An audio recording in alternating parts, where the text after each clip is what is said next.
Thank you very much, Vivian. You may take your seats, ladies and gentlemen. I wish now to take this opportunity to welcome all of you and to thank you for turning up in such large numbers for this National Symposium on Youth in Politics. And this is an important symposium. We are talking about representation. We are talking about participation in politics. We are talking about, debate and finding a common consensus in order to discuss the way forward for our country. As we gather here, we shouldn't forget, especially for you, the young people, in your different capacities of service to this country, that it is no longer what they used to say in the past, the common talk of, the youth are the future leaders. 75% or around there is the common reference whenever youth issues are talked about, that they constitute the majority in our country. But if you go down into the details and start breaking down the figures in terms of representation, the youth representatives are only 5. The constitutionally allocated positions for the regions and the national female youth, only 5. And yet we have, are they 559 or they say 500 and about 24, but those are the ones who are directly elected. But if you add the ex-officials who are also members of parliament, the ministers who have been appointed and not directly elected, we have about 559 or 557 MPs. Now you only have 5 of them. Today we are going to be discussing also the position of, or the capacity of the young women in politics. Of course, as we discuss, we shouldn't be over-lamenting, and that's, I've seen the youth, the presidential advisor on youth in the House is here. At the last discussion that the African youth had with the president and other leaders from the continent, the appeal was that it shouldn't be lamentation, lamentation, and lamentation. But the reality is that as we gather in this kind of discussion, that we should be taking stock of. And one of them, in terms of the participation of female youth, and I'm glad I can see a number of young female youth representatives, leaders from different parts of the country in this room. In the last cabinet of the 10th Parliament, we had about 27.5 or about there representation in cabinet. We can celebrate for a little and say it has increased since June last year when the new cabinet was mentioned, up to about 43, and that is something which is good to celebrate. 43% participation or representation in cabinet by the women. But then if you switch the debate the other side and look at the national demographics in terms of the population, you find the women are 51% or thereabout. We are going for national census soon to confirm what it is actually. But going by the last census, the women are about 51%, with 43% representation, which is so far the best in cabinet. So these are all things that we should be discussing. We shouldn't forget them. We shouldn't lament about them. But we have to honestly and candidly discuss and see the challenges. Talking of challenges, there are a number of challenges. Commercialization of politics has gotten to its peak in this country, and you can only pity the fact that it is perhaps getting worse. Sexual harassment in politics. There are all cases of challenges that our women, the young ladies especially, of negative perception. The other day we were discussing with some friends, and the laughter or the joke is that once your girlfriend or your wife joins politics, forget about the marriage. Those are all perceptions that we have in our politics, especially negative towards the female gender. So we shouldn't forget them. Those are issues that are going to form part of the discussions for these next 2 days. We will have lots of presentations and panel discussions, open discussions by you, the young people of Uganda. And I want to invite all of you to candidly and honestly share your views. Don't feel shy. Don't feel inhibited. Ensure that you share your views with your colleagues. We are going to start with welcome remarks from the director of the Netherlands Institute for Multiparty Democracy, Frank Rusa. The country director is here with us. I want to invite him to come and give you a formal welcome, but as he comes, I don't want to forget that this symposium is organized with the kind assistance and participation of Akina Mama wa Afrika. You need to clap for them. The Netherlands Institute for Multiparty Democracy is part of the organizers. The Youth Forum, the Parliamentary Youth Forum of Uganda, is part of the organizers. You need to clap for them as well. And we have other organizers. We also have the we have also the Multiparty Youth Forum. So those are the 4 different organizations plus yourselves who are participating in this, representing the various youth within Uganda. I have some persons that we have to recognize before Mr. Frank Rusa comes. We have the Honorable Flavia Kalule, Woman MP Kasanda. Thank you very much. Now those are the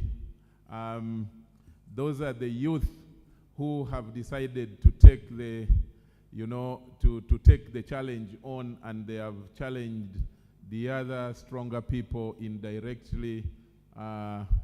direct constituencies, but they happen to be youthful, so you can call them youthful members of parliament, not necessarily those who belong to the 5 slots that I just talked about. Thank you, Honorable Kalule. We have the head of cooperation of the Netherlands Embassy. You're most welcome, and thanks for the kind gesture to organize this. We also have the SG Secretary General of the PPP party. You're most welcome. We have the ED of the Netherlands Institute of Multiparty Democracy, who is also the Executive Secretary of the IPOD, Frank Rusa. We have the Executive Director of the Restless Development, Gabriel Iguma, my friend. You're most welcome, and thanks for coming. We also have the Program Specialist Political Participation, UN Woman, or Women, amidst us here. Thank you very much for participating and for coming to join the youth. We will be recognizing all of you in your different capacities as you participate here when the appropriate time comes. So Frank, now the floor is yours. I want to welcome you. Kindly let's give Frank some energy with a good clap as he comes to welcome you to this symposium. You're most welcome, Frank.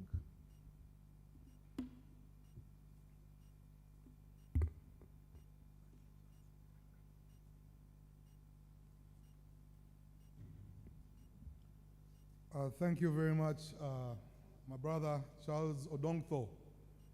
It's always nice to see you and to hear you, and we are glad to have you here today.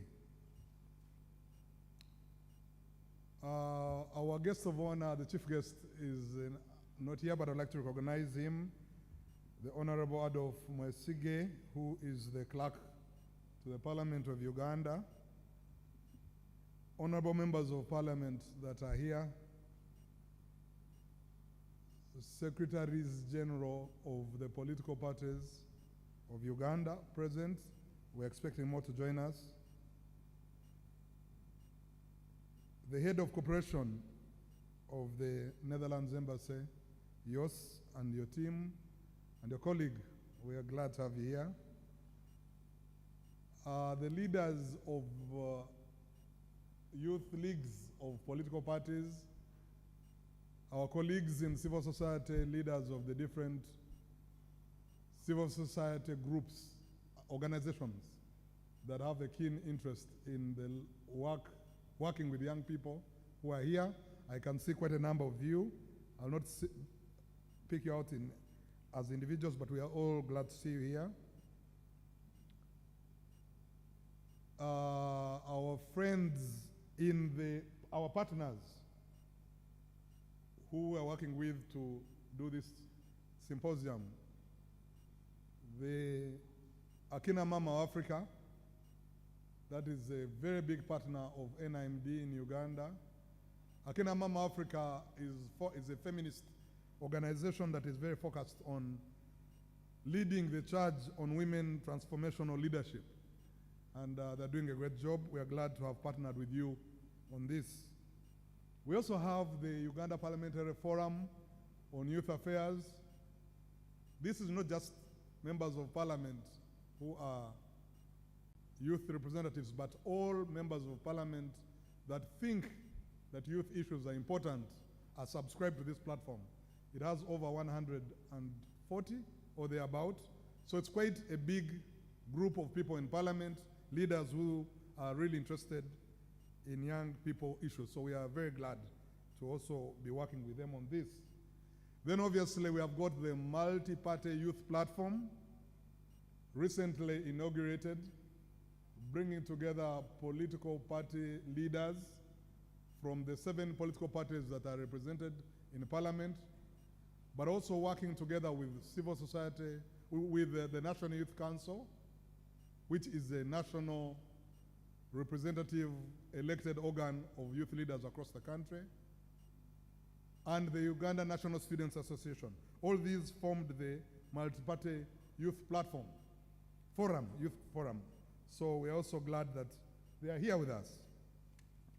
We have another partner, the Open Space. Open Space is also a youth-focused organization that is interested in doing work around youth, especially debates, trainings, and things like this. Their ED is here, Mr. Wakibu Bunya. Maybe I'll give you an opportunity to come and just say a few words before I continue. Wakibu, please come.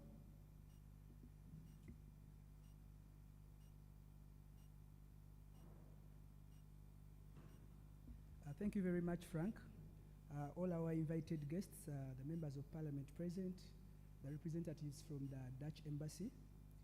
We are very excited at the opportunity of being part of this debate and symposium generally, because at the core of what we do as Open Space, we are about ideas, we are about debate, we are about free speech, and we are also about the power of young people. And with this program specifically, we chose to partner with NMID because of a program that we are currently running around meaningful youth participation, where we are training youth councillors to be able to lead in their roles, but to also be able to influence different work down in their communities. And this program is specifically present in Mukono, Wakiso, and Kampala. And for this specific symposium, I just wanted to challenge you to really focus on solutions. Many times when we come for such platforms, we are very bitter and very aggressive and talking about very negative things, but today I just wanted us to challenge ourselves to think about solutions and to reimagine the way we debate ideas and provide things that we can make and put action to them. Thank you very much. Thank you. Thank you so much, Wakibu, who is the ED of Open Space. I also want to recognize our colleagues from the UN Women, Agrippina Nandego, who's here. Thank you for coming. Now, ladies and gentlemen, we are very excited to have you. We are really, really happy to have you. I think this National Youth Symposium is one of a kind. We are hoping that we can set the pace to have it to be maybe an annual event. We don't want it to be one of those events where we just tick the box that we did something with the young people. We want it to be a very vibrant platform that produces tangible resolutions and outcomes that can be followed up for the betterment of not only the young people in politics, but the young people generally of Uganda. I am the country director of the Netherlands Institute for Multiparty Democracy. Most of you may know about our organization because it is the host, also the host of the Interparty Organization for Dialogue for the last 10 years. We are now coming to the end of hosting the Interparty Organization for Dialogue, but we have been the secretariat for the Interparty Organization for Dialogue for the last 10 years, and in that regard, I've also been the executive secretary of IPOD. But outside our belief that it is important for politics to have an element of cooperation, that although multi-party politics is defined by competition for power, it is also possible for political parties to cooperate, especially outside election time, in the interest of advancing the common needs of society. We believe that every political party, whether in power or outside power, has something to contribute to the development of this nation. That is why those political parties have supporters. And the reason why they have supporters is because they have a manifesto from which they are trying to arrange a social contract with the people. So the ideas of all political parties matter. And we were thinking, with the cooperation of the political parties, that it would be good outside election time to have fora where you can meet and discuss and agree and develop consensus on how you want to change this country. That is part of the work that we do at NIMD.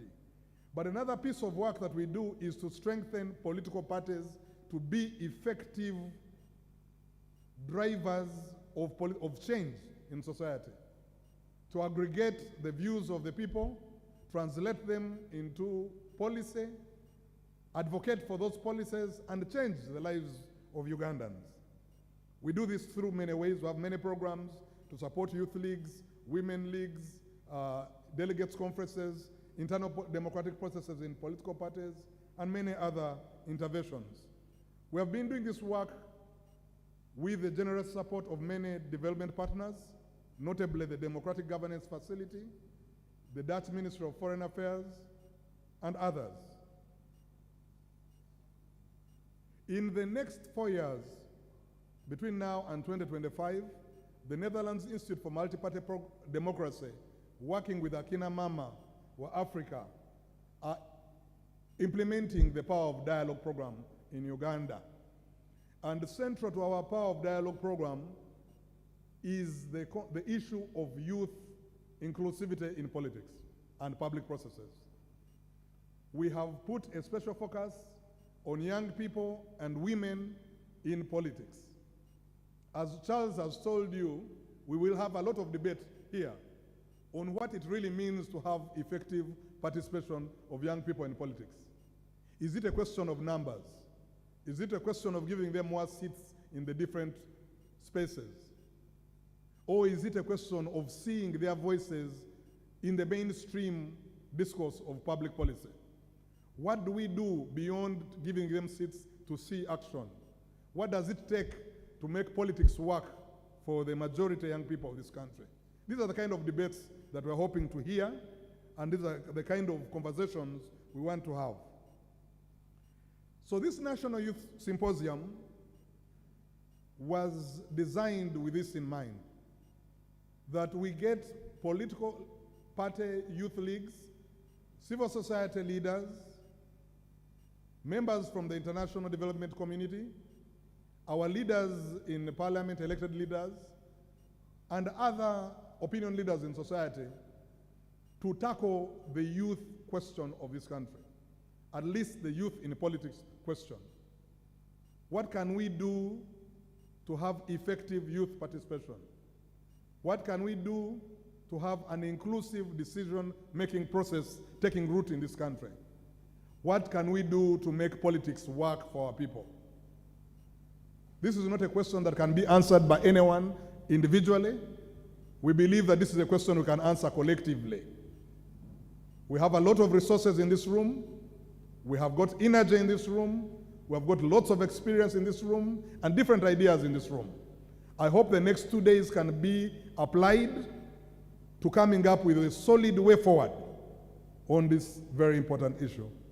I thank you so much for taking time off your busy schedules to make time to attend. And it means something for all of you who are here. You have been recommended by your organizations and your political parties. It says something about you. So let us have a good deliberation. Let us enjoy the time that we are here. Let us build new friends, network, and together forge the Uganda that we would like to see. Once again, you're all most welcome.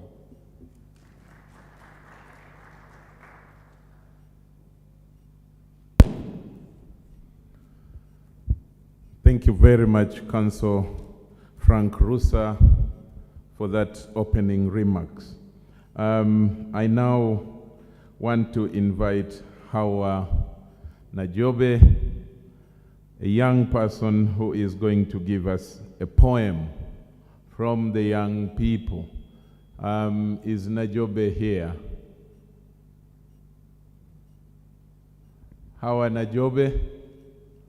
Or is it someone else giving us the poem? Anybody who is ready with that poem?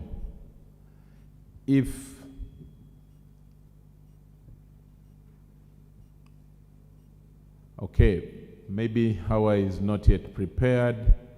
May I now invite the representative of the Uganda Parliamentary Forum on Youth Affairs. Is the Honorable Fiona Nyamutoro already in the house? The Honorable Fiona Nyamutoro, she was on her way.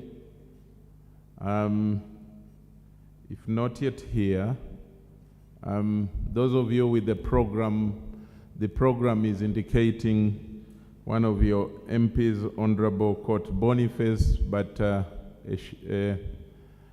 change was made, and to have Fiona, who was supposed to be here tomorrow, come today, and Boniface, who was supposed to come here today, will be with you tomorrow. But both of them will participate. May I now invite the representative of the National Youth Council. The representative of the National Youth Council. As and when these other participants come, we will fix them on the program. Okay, we have a representative of the National Youth Council. Let's put our hands together to welcome her. You're most welcome.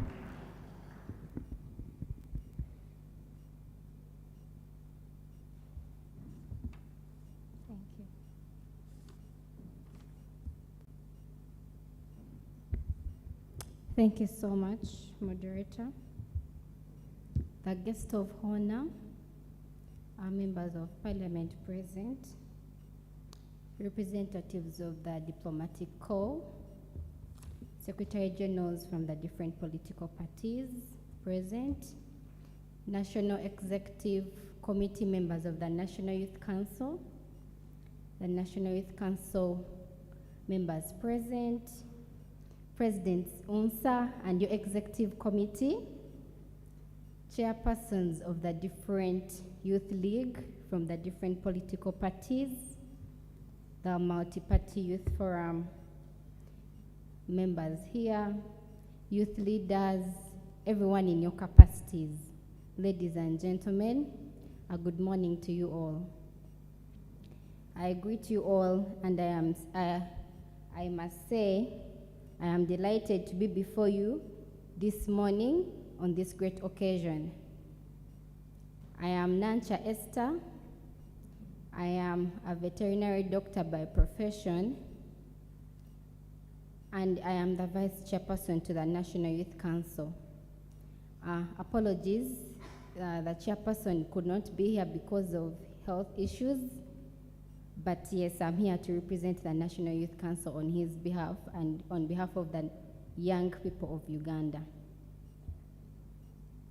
We are able to gather here today because of the financial resources provided by the leadership of the Netherlands Institute for Multiparty Democracy, AMWA, Akina Mama Afrika, the Open Space Center,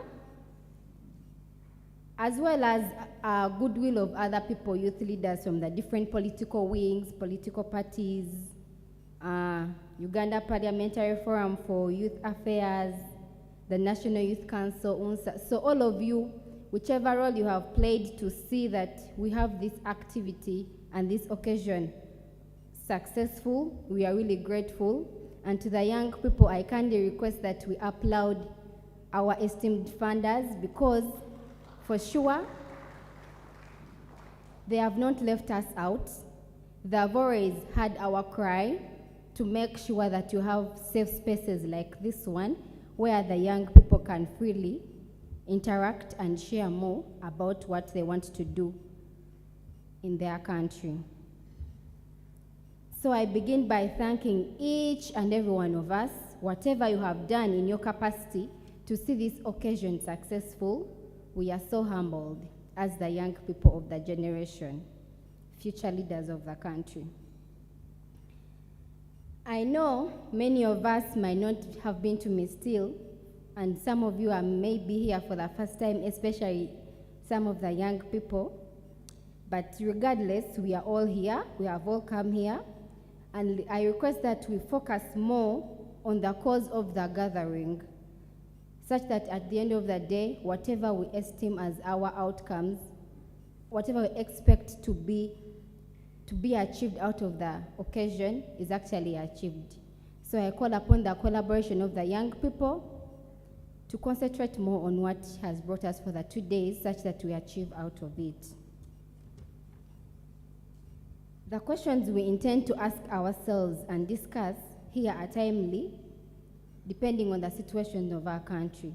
Therefore, it is necessary for a fact that we leave out all the differences that we are having as young people from the different political parties, and we focus more, regardless of your religion, your political affiliation, your economic status in society, but we all agree that we are young people, and together we can achieve better if we try to engage ourselves. As the youth leadership of our time, we must ask a basic question in democracy. If democracy is about numbers and the young people or the youth between the ages of 18, statistics is showing that we are the majority of the country, therefore we have a role to play, and we must accept that we have a role to play, young people, and therefore we should stand out and try to do what we are supposed to do as the young people. We are so privileged that we are having people who are willing to stand with us, like the ones who try to bring funds to put this together. But now we should also take it on our own as our role as the young people, such that we try to bring out the youth agenda. I want to challenge all of us. Everywhere you try to turn, there is political participation. And most of the times it proceeds by disagreements. We all can agree to this.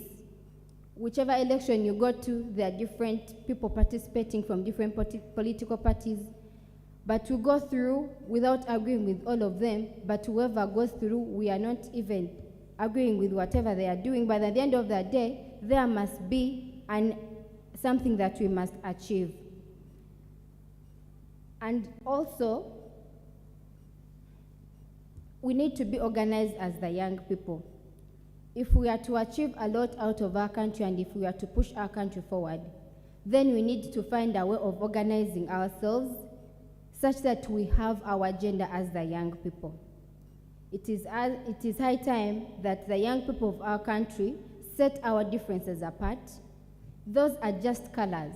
Red is just a color, yellow is just a color, green is just a color, but there is a bigger aim that we must look at if we are to achieve anything.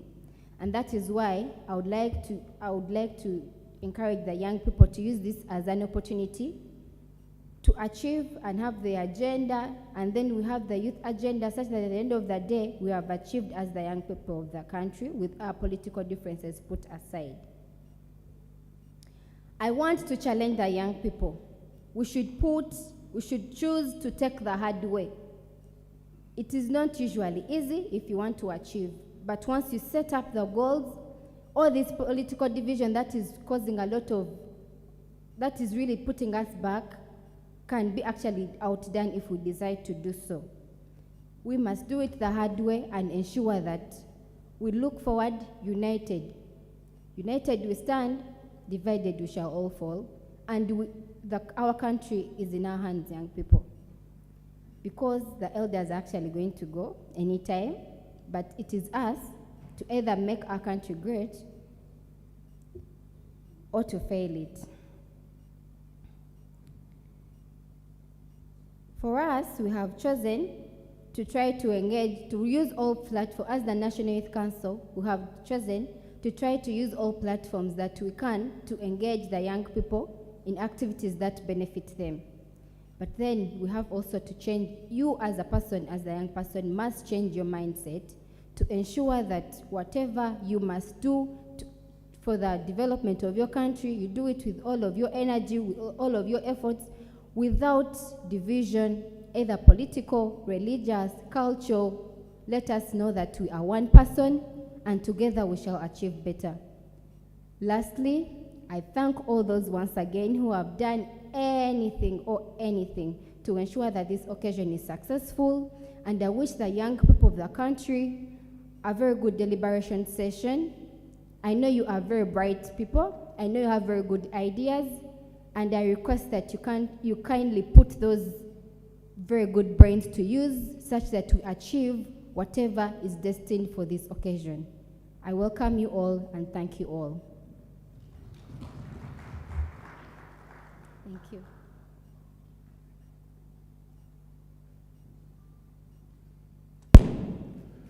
Let's give Dr. Nancha a better clap. And, you know, one of the things you need to take seriously is when a medical doctor says that someone is about to go, you need to take it seriously. So Dr. Nancha, who is the Vice Chairperson of the National Youth Council, has said the old people are about to go. So you young people should be prepared. It is possible she knows more details about what she's talking about. Thank you very much, Doctor, for telling us so. And she came also with an apology from her chairperson, Mr. Eyeru Jacob, who is the substantive chairperson of the National Youth Council, who is unwell and couldn't be here physically. Allow me recognize the presence of one of your leaders in Parliament, the National Female Youth MP in the 11th Parliament, Fiona Nyamutoro, Honorable.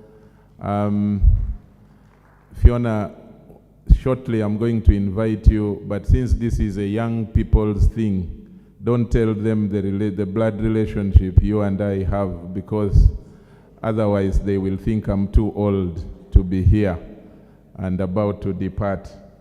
May I check again if the poet has come?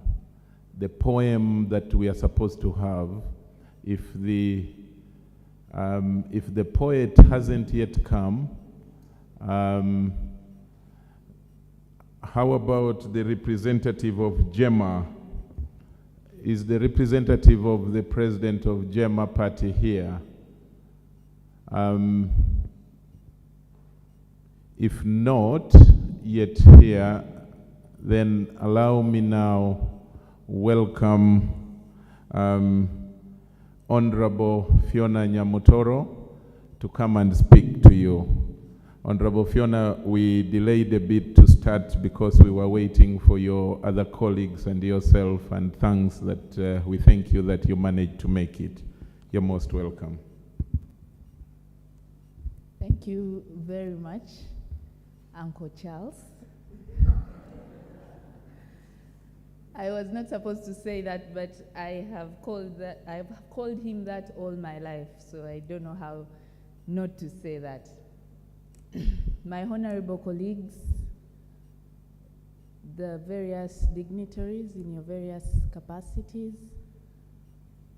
the chairpersons of youth councils, the secretaries of finance, the secretaries for female affairs, the youth councillors present, ladies and gentlemen, good morning.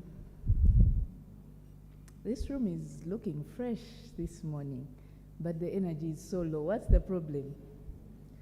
Osborne, the young people have not yet gotten breakfast. Allow me start by bringing apologies from Honorable Okot Boniface, the current chairperson of the Parliamentary Youth Forum. He's unable to make it. He's away on duty.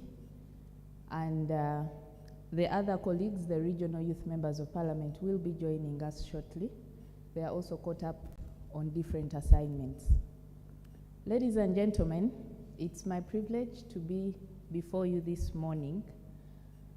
I say a privilege because we have come a long way in creating a space where young people can put their minds together and deliberate on issues that contribute to development.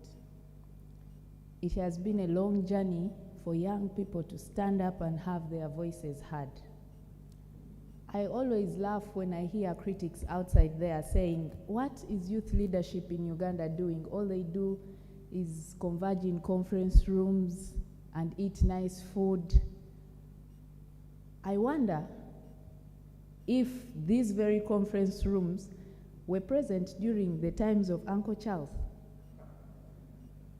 They were definitely not. So I want to encourage each and every one of you. Your presence here is not in any way a waste of time. Neither should you take it for granted. We gather here because we believe that the more we are able to share ideas, to compact them together and deliberate on pertinent issues that affect youth livelihood, the better for building blocks for our country. I wasn't here when my sister Nancha was saying that the old people are going, but I am certain that the future is ours, and the future is now.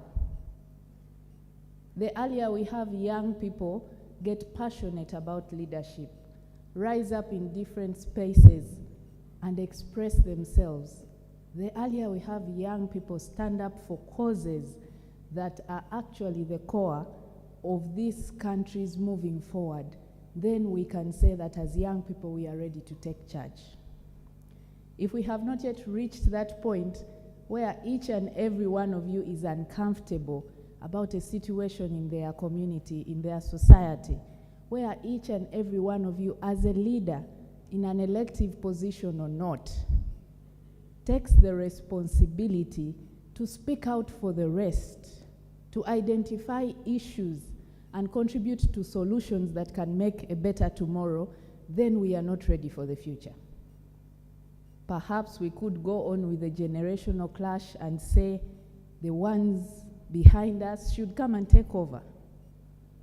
But I have a lot of confidence in the brains that are here tonight. I say I have confidence because I have interacted with most of you. Some of you are new faces. You are meeting me for the first time. You've probably definitely heard of the name, but this is not just a beginning point. These are steps forward that we keep counting on the progress that we are taking. So on behalf of my colleagues, the regional youth members of parliament, and on my own behalf, allow me welcome you to the National Youth Symposium. I wish you all the best in your deliberations, and I am very certain that at the end of the day, we shall have a lot of notes that we can critique as the contribution of young people towards this country. I thank you.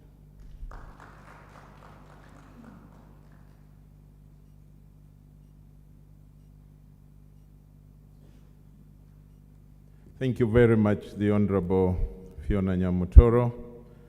Ladies and gentlemen, allow me now invite the representative of the Netherlands Embassy, Joost van Itro, to come and talk to us. Kindly put your hands together to welcome him.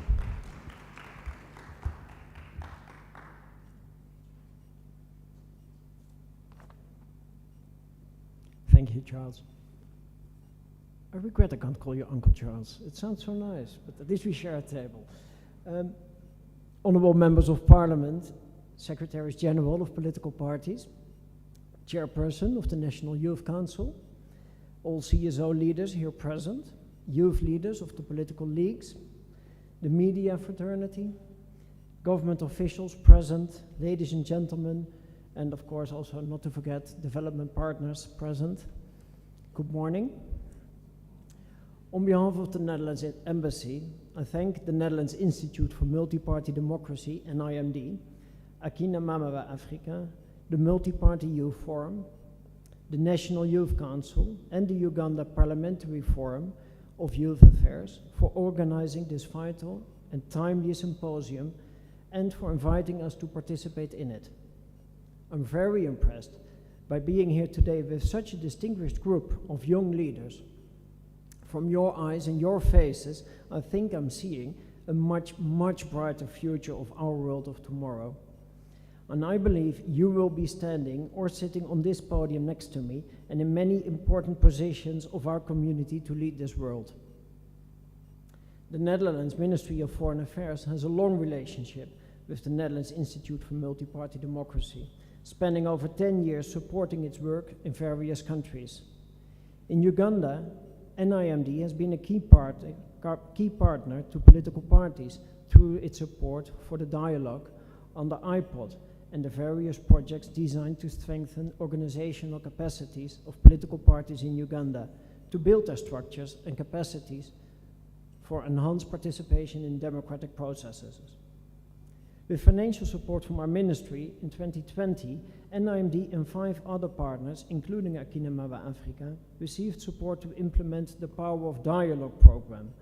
This program focuses on, among other things, supporting active and meaningful participation of young people in governance processes in Uganda.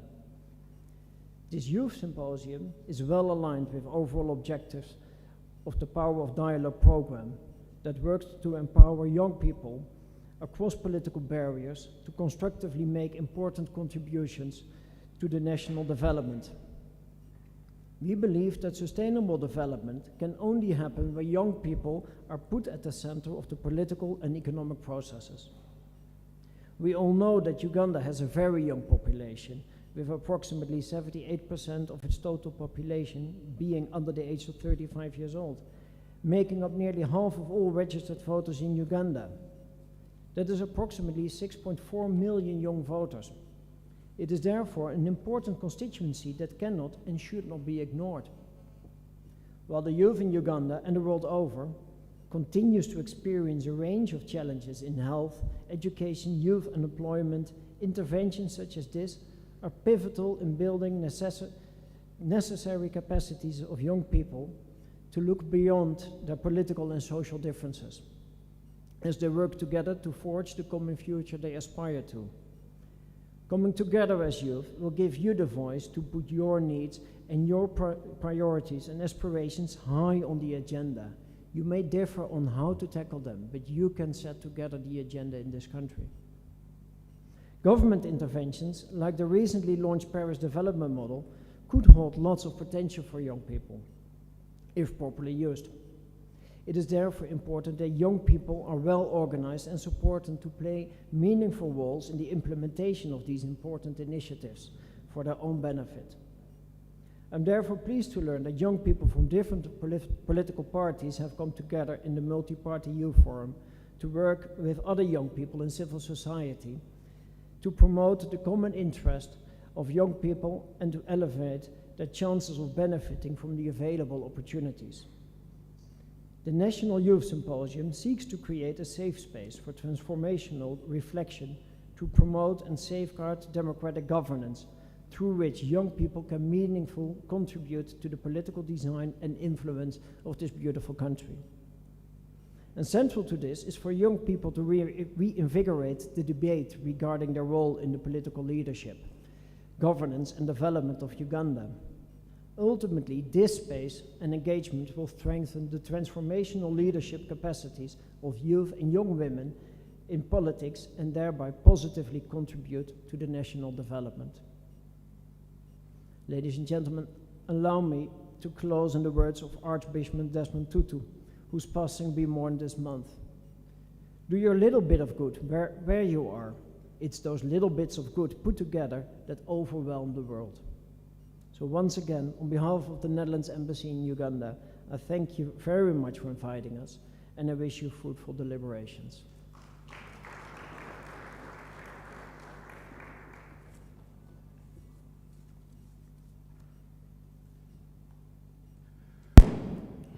Thank you very much, Joost van Ithro. Let's give him a bigger clap, ladies and gentlemen. We are moving fast in order to try and recover the time that we lost at the beginning. Allow me to recognize the presence of the Honorable Siranda Gerald Blacks, the MP-elect for Iala.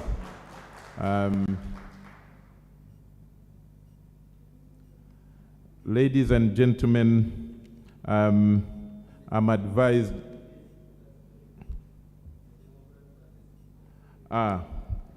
Thank you very much. He has requested, actually directed me that I must add that he represents specifically the DP, the Democratic Party. And yes, they have a good participation, a powerful delegation as well of the young Democratic Party youth leaders amidst us. You may stand up for recognition. The youth from the Democratic Party, kindly stand up for recognition. Let's clap for them.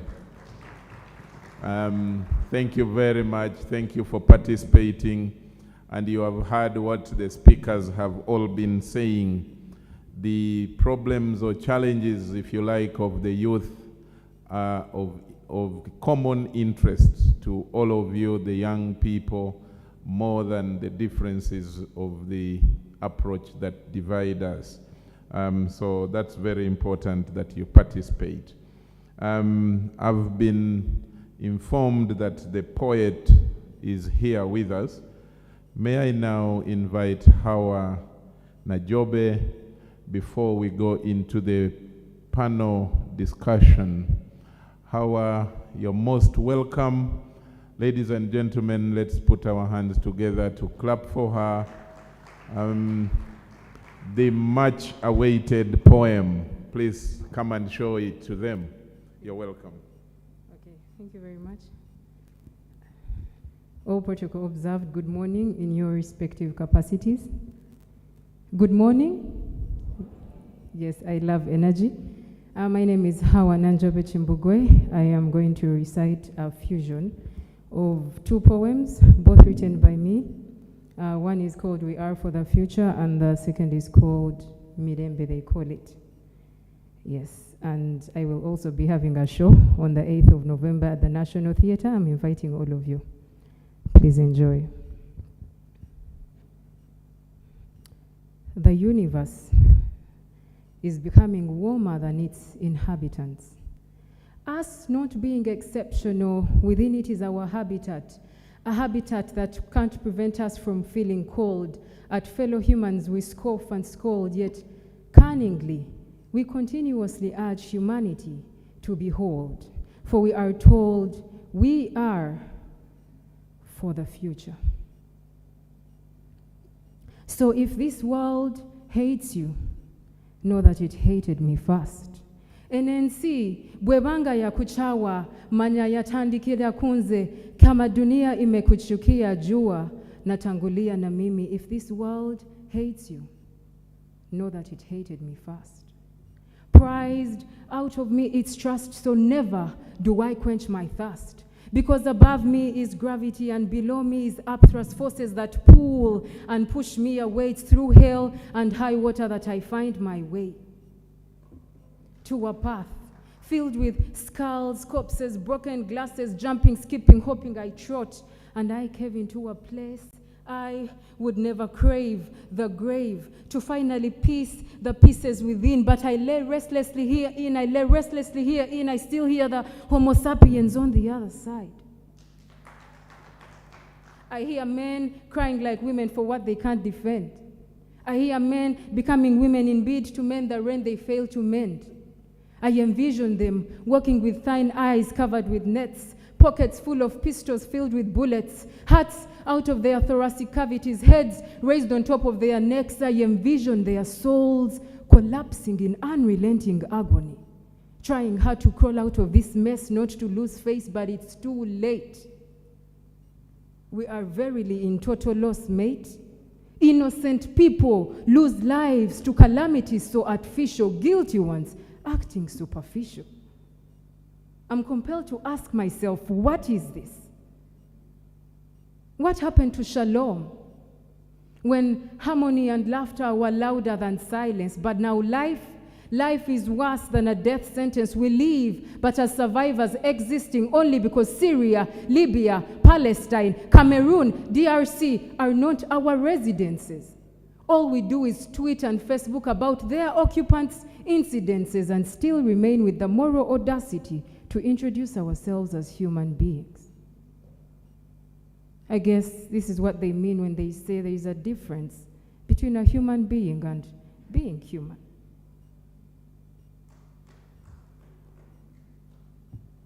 What happened to Mirembe, where we were more concerned about the neighbor next door than owning Versace's and Louis Vuitton? But now we live encaged in gates and fences with our eyes glued stuck on movies, series that preach distrust, hatred, revenge, and not love, trust, and forgiveness. So now our happiness is derived from antidepressant pills because trusting the media has got us thinking that our closest allies may actually be our greatest enemies, yet we heedfully pick leaves and Amazons from it.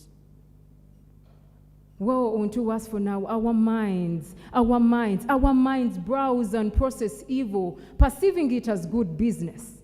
Our actions are a delusion, an illusion of sorts where we fight for peace and liberty, but we often take paths that get us to crossroads that get us taking sides. So now Abdurrahim and Ibrahim can barely talk to Malcolm and Tom, and Flower the miniskati can barely stand Hawa the hijabi.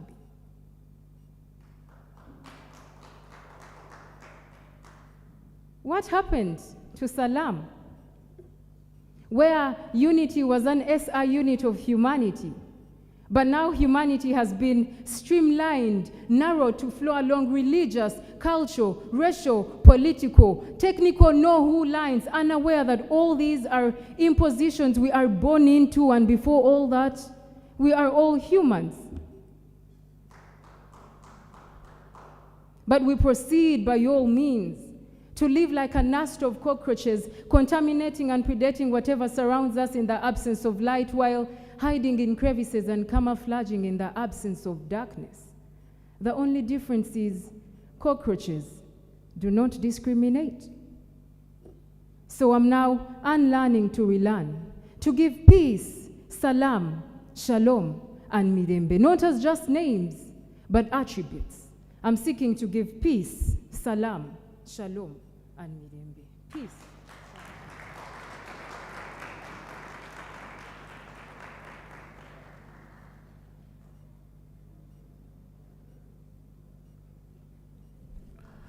Great stuff, Najobe.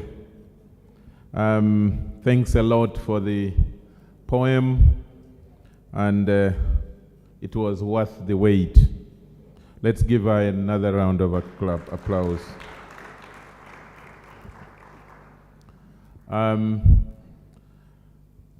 We are going to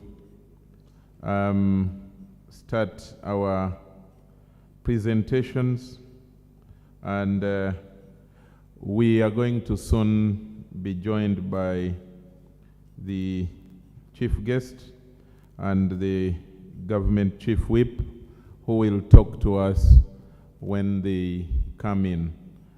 Allow me now, ladies and gentlemen,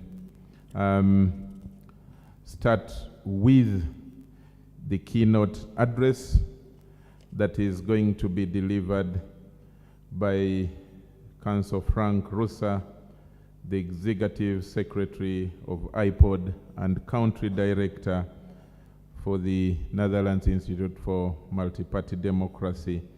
And the theme is reality versus perception. What does effective youth leadership in political parties look like?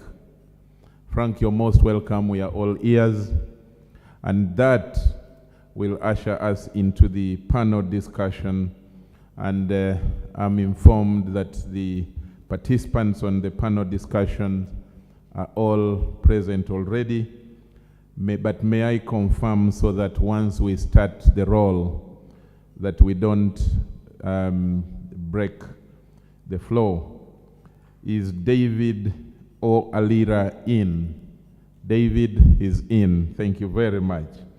Is the Honorable Flavia in? Yes, she is. The Honorable Siranda Gerald is in. And the Honorable Fiona Nyamotoro is in.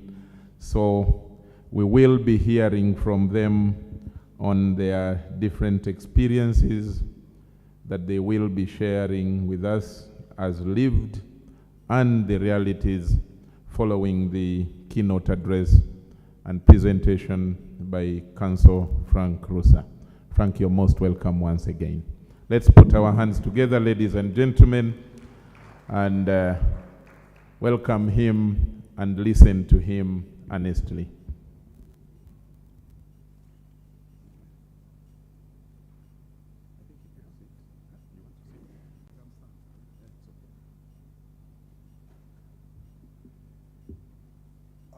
Thank you very much, Charles. I think I would prefer to stand. I'm told the chief guest is about to be here, but all protocol observed. Of course, after my first welcoming remarks, some other dignitaries came in. I would like to recognize my friend and the Secretary General of the Democratic Party, Honorable Seranda Gerard Blacks. You're most welcome. Congratulations on that win. Gerard Seranda is one of the pioneer young leaders that are now an example of a young leader morphing now into national leadership.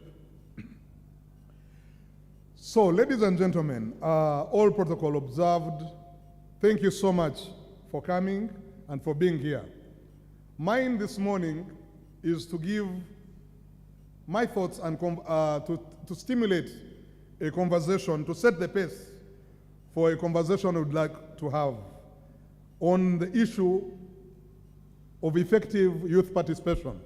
What is the reality and what is the perception and what should we do about it?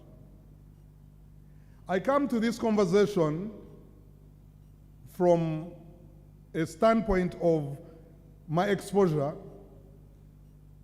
to politics and youth in politics and electoral democracy generally. For over 20 years, I have dedicated my life to work around the intersection of law, international development, democracy, youth participation, and political party development. I have worked in various capacities in the public sector. I was once a state attorney. I became head of the legal department of the Uganda Electoral Commission. In the referendum of 2005, I was the registrar of sides, and also technical advisor to the cabinet subcommittee on the transition from no-party politics, also known as movement politics, to multi-party politics. In that time, I got a very good view of some of the challenges that we had of making an attitudinal shift from movement political system to a multi-party political system. I spent some time in the international development world working with the Democratic Governance Facility, which many of you know, focusing on civic engagement and election integrity. I am glad to have been at the DGF at the time when we commenced funding for the IOP, Interparty Youth Platform, and other youth platforms. So I got to learn a lot about the work of young people. For the last 4 years, I've also had a hat on as the Executive Secretary of the Interparty Organization for Dialogue, promoting dialogue at the highest levels between presidents of political parties and the Secretary Generals of political parties. We have worked with the youth leagues of political parties, women leagues of the parties, people with disabilities, and have gotten an insight into some of the operations of your political parties. Above that, I am a Ugandan who's very passionate about politics and development. I believe that every society's fortunes depend a lot on the governance in that society. And when you resolve the issues of governance, then you are in a good position to transform your society into a better place. We have heard of countries that have transformed from being third world countries to first world countries in a period of 3 decades. The story of Singapore comes to mind. And I know it also that the strongest asset any nation can have is its human resource, is its people. We know countries in the world that do not have even any natural resources to talk about, but they are very prosperous countries. They are prosperous countries because they have effectively used and utilized their human resource potential effectively. We need to know that it is important. Any nation is transformed by its people. The quality of the people has a lot to do on the story and prospects of any country. The countries that we look up to and say these are developed countries did not just develop overnight. There was deliberate, well thought out, concerted, consistent efforts to transform those countries. And they relied on their people. The majority of our people in this country are young people. I have heard a statistic said many times that Uganda has got 78% of its people under the age of 35. The UN defines youth as people between the age of 15 and 24. The National Youth Policy in Uganda defines youth as those between 18 and 30. But for purposes of this discussion, allow me to stretch it a bit and say that for me, I think a youthful person is anyone between the age of 18 to about 35. And according to the recently released statistics of the Uganda Bureau of Statistics, the people who are between 18 and 35 are in the region of about 35% of our population. It is not true that all the 78% are youth. No, it is about 35% because the others under 15 are over 50. Many of them are children. But that notwithstanding, the people aged between 18 and 35 constitute almost half of the voting population, which means that they are most politically consequential group of people that we have in this country. Politically consequential in terms that if they chose to all participate effectively in politics, something will happen. Because the numbers don't lie. Numbers don't lie. Half of Uganda's voting population are young people. But it is important to understand that young people are not homogeneous. They're not uniform. I hear people talking about young people as if it is a group of uniform, it's a uniform constituency. It is not. There are young people in the rural areas, there are young people in urban centers. Different people. There are young people who are educated, there are young people who are not educated. There are young people who are well-to-do, and there are young people who are poor. There are young people in the corporate class, like some of you here, and there are young people in the peasant class living off the fields and the farms. So young people in this country are experiencing different realities. The realities of young people are different, and they need to be understood from the subjective lens of where they are, where they live, what they do, and what they aspire to achieve. It would therefore be a mistake to speak in generalities. But that said, we also need to understand that there is a common code among all young people. Even though they are not homogeneous, they have certain commonalities. And those commonalities do not only affect young people in Uganda, but I dare say young people across the world. And that is the desire to see a good future, the desire to have better days ahead, to found families, to look after their children, to be able to live lives of dignity. I am talking about access to good education. I'm talking about access to good health care, opportunities to make life meaningful. I'm talking about the opportunity to have a dignified life, whether somebody is in the rural area or in an urban area, whether somebody is educated or not educated, rich or poor, everybody wants to live in dignity. Everybody wants a future that is worthwhile. At least on that one, we are all on the same page. Young people are special because if you think about somebody between the age of 20 and 35, these are the ages where people are most energetic. They can afford to make some mistakes and learn from them because they still have time. They can learn new things and unlearn other things. They can change their minds about things that don't work and adopt a line of doing things that work. Young people are the future of any society. That's why we have to pay special attention to them. Now, we have to realize that the welfare of citizens of any country depends a lot on the policies and practices that particular country chooses to take in dealing with the big question of distribution of limited resources. How do we use our resources? How do we apply the limited resources that we have? That is when politics comes in.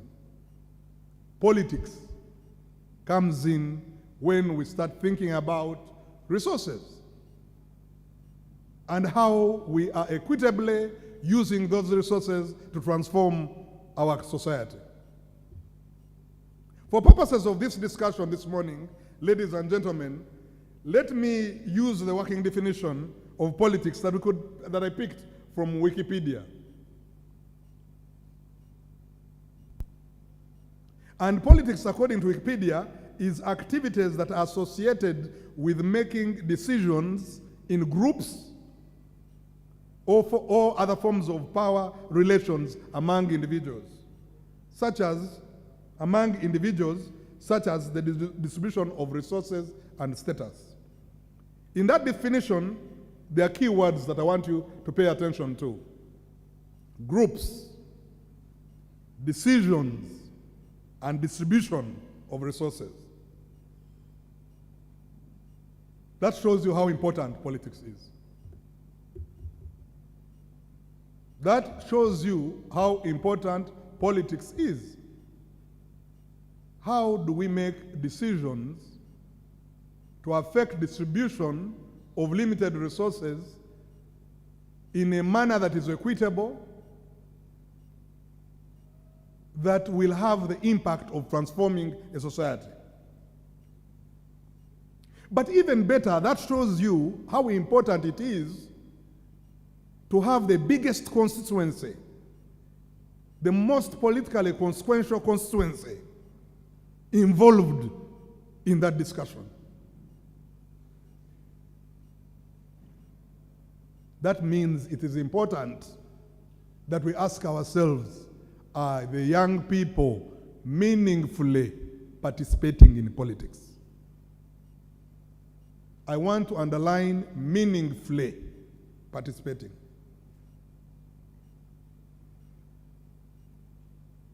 What do I mean by meaningful participation in politics? I mean good organization. I mean clear ideological thinking. I mean effective mobilization and advocacy, leading to pro-people policies that are tangible, that are measurable, that can be seen from a distance, that have got impact on the everyday life of citizens. That is meaningful participation. It is not just about having a seat on the table. It is not about being invited to participate in a meeting. It means your voice mattering. It means results being recorded. It means lives being changed. That is what meaningful participation is about. This is what we want to interrogate this morning. And we want to have a meaningful discussion about meaningful participation of young people. Therefore, ladies and gentlemen, let me invite you to consider a few questions as we begin this discussion. Are young people involved as a group in decisions that affect them,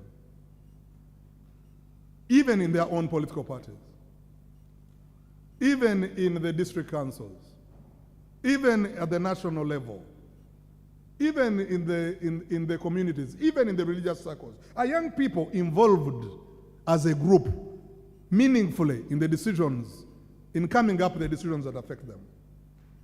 Are young people adding good value to the processes of decision making? Okay, you have clamored for a space on the table. When you are given that space, do you have the capacity and ability and willingness to make a positive contribution? Do you have that capacity? Let us interrogate that question. The president of Uganda, General Yoweri Museveni, has on many occasions challenged the young people on the fact that it should be more about ideology than biology to define who an effective young leader should be. I think his argument is that it's not enough to say that you are young. You should tell us that while you are young, what is the idea that you have to transform society? That is the challenge the president has given to the young people of this country. I find that position intellectually challenging. In other words, we need to ask ourselves, what are we as young people articulating? How are we organizing? How do we get things done? And are we making them get done for our benefit? Let me give you a little bit about the history of this country when it comes to young people. It is not true that the young people do not know what they want. It is not true that the young people cannot do things, because our history is full of stories of young people doing amazing things. Uganda has a rich history of young people playing very important roles in society. On the journey to Uganda's independence in 1962, before Uganda's independence in 1962, and even immediately after independence, it was young people that dominated the political space. It is young people who fought for independence in this country. It is young people who formed the first post-independence government of Uganda. It is young people who populated civil service jobs and did all the things that we have found as growing up in this country was led by young people. But what was the quality of those young people? Were they young people like us? Were they of a different quality? What motivated them? What shaped their attitudes? What shaped their convictions? How come they were like that and they were able to achieve what they achieved? A good look at the Hansards will tell you about the quality of young people in that time. I like to read a lot of books, and I read a book called From Obote to Obote by Akina Doko. It is just a story from the lenses of Akina Doko about politics in the 60s. And it was very interesting seeing what was going on in the parliament of the day. We had people between 25 and 30 doing amazing things in that parliament. The likes of Abu Mayanja, Joash Mayanja Nkanji, Apollo Milton Obote himself, somebody called George Magezi, Lumu, Grace Ibingira, and many others that we can read about. These guys were in their 20s and early 30s. They moved motions that were incredible. I could go on and on and on and on to tell you about what young people of Uganda in their 60s did for this country. In politics, and in business and other areas. But even fast forward to today, look at the leaders who are here in Uganda today. President Yoweri Museveni has told us several times that his advent into national politics was while he was a student at Intare School and later Dar es Salaam University, somewhere around 1965. Even the likes of Mugisha Muntu of the Alliance of National Transformation will tell you he left his university in Livingstone and walked straight to go and join the Bush War to participate in a political process of his country. Dr. Kizza Besigye walked out of Nairobi Hospital as a young doctor to come and participate in the struggle for democracy in Uganda. So many notable politicians of Uganda today crafted their political acumen and focus while they were young people.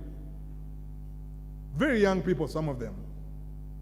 In the 60s, 70s, and 80s, even up to the early 90s, Makerere University was the bastion of vibrant politics and contributions to national public discourse. Student leaders and student associations like NUSU used to be very, very influential in the politics of the day. Actually, many guild presidents from Makerere University would naturally progress into national leadership positions. People like Olaro Otunu, Ogenga Otunu, the late Tumusime Mtebide, Norbert Mao, and many, many others are products of student leadership at the universities. Even as late as the 90s, when me and Uncle Charles Odonkso were at uni, public debates were commonplace at the university. I remember how many times we'd go to the Freedom Square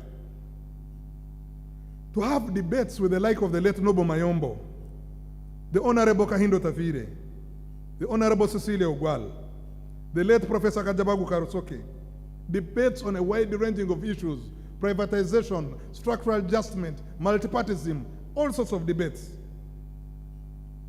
We would gather in our hundreds and have debates with the Andrew Mendes and many others. Erias Lukwago now, Mayor of Kampala, and others. There used to be serious public spiritedness at the university. Public spiritedness. A genuine interest in public affairs. A genuine interest in trying to see what we could do to influence the way things were going. Sometimes I wonder whether this public spiritedness still exists in our universities. Or if it doesn't, what happened? Why aren't our young people no longer interested or as interested as we were in public affairs? These are the questions I would like your minds to begin thinking about. When you think about a young person in politics today, in Uganda of today, in your Uganda, what comes to mind? There's a general feeling that young people are largely disengaged. They are largely disengaged with the political and public processes of this country. You can just do a few walks on the streets, on the highways of Twitter and Facebook to see what young people are interested in. And you wonder why. Why is it like that? A walk along the highways of Twitter and Facebook will show you young people who are increasingly apathetic, almost coming off as if they're disgusted with the political processes. We see a generation of keyboard warriors that are resorting to fight foul digital battles with each other and spending a lot of time tearing down each other and quarreling over this and that. And you get worried about what this means for the future. Genuinely worried. What is this going to lead to? Why do we have this trend? What can we do to reverse this? How can we get the young people of Uganda once again fired up in a constructive, patriotic way so that we can all contribute in our different ways, with our different talents, with our different abilities to the Uganda that we want and the Uganda that works for all? What shall it take? What shall it take for us to wake up and realize that there is not going to be a single donor from any part of this country that is going to transform our country? What shall it take to realize that every Ugandan, regardless of where they come from, their ethnicity, their tribe, their religion, has a role to play in transformation of this country and give its voice the required dignity and respect so it can make a contribution to the story of our nation? What shall it take is the question I present to this symposium. I hope that in the course of the discussions we are going to have, you will have an honest feedback into what is it going to take to transform our country so that this country works for all. We are here to interrogate when the rain started beating us. Where did we go wrong? And how can we change it?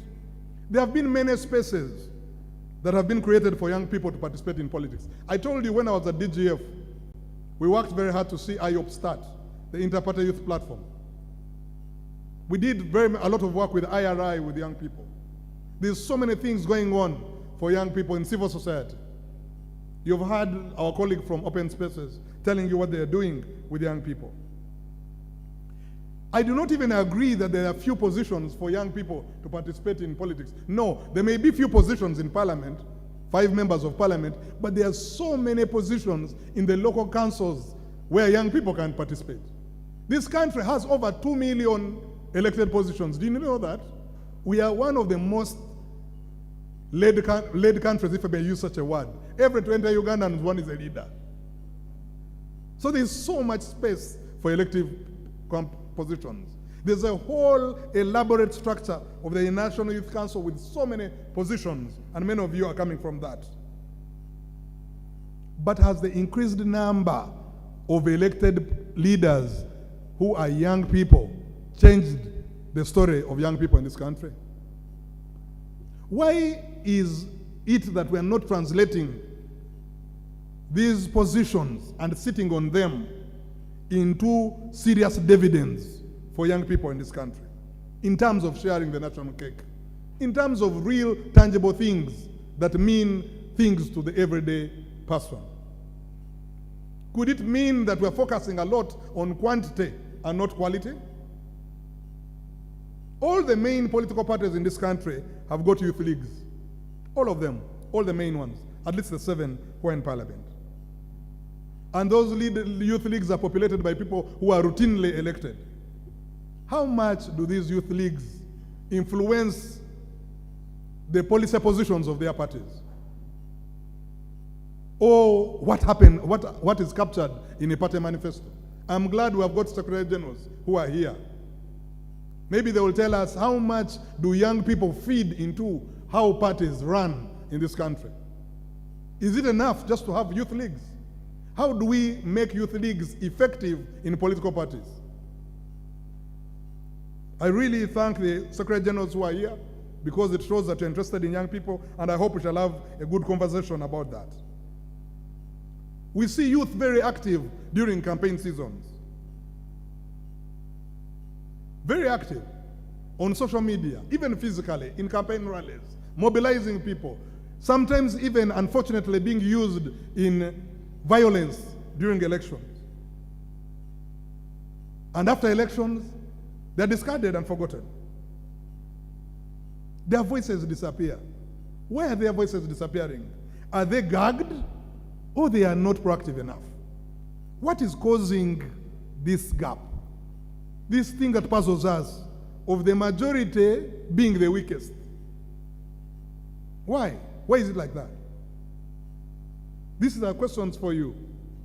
These are questions to stimulate your conversation. And we would like to hear why is it like that, and therefore, what can we do about it?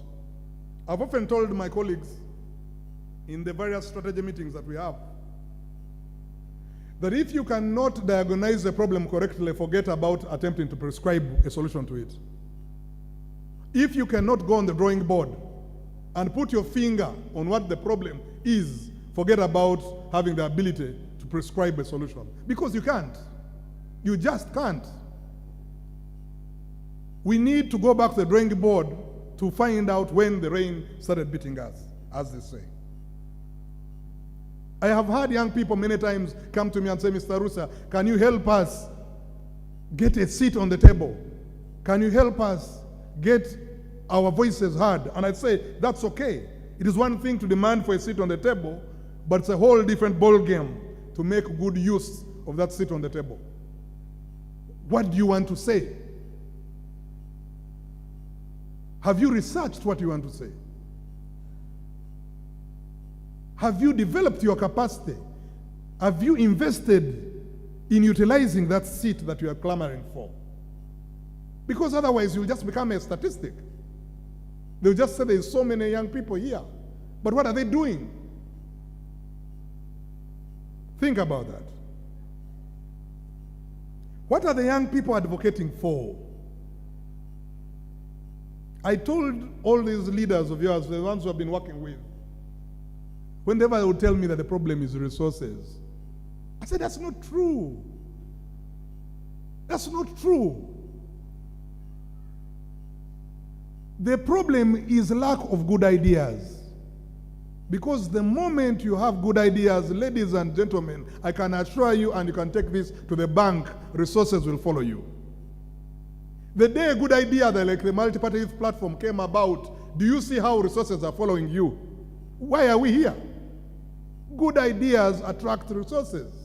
Don't say that, let me first get resources, then I'll tell you which ideas I'll come up with. That will never happen. You need to invest in good ideas.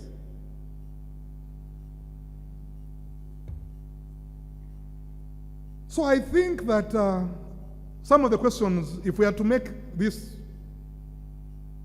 symposium worth our while, we're going to ask ourselves some tough questions and make an attempt to answer them honestly, or else we'll be wasting time. How are young people introduced to politics?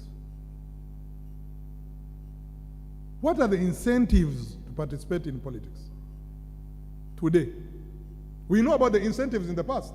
We had people wanted to get independence. We have had people wanted to see democracy reestablished, good governance, and they went out and did whatever they had to do to make that happen.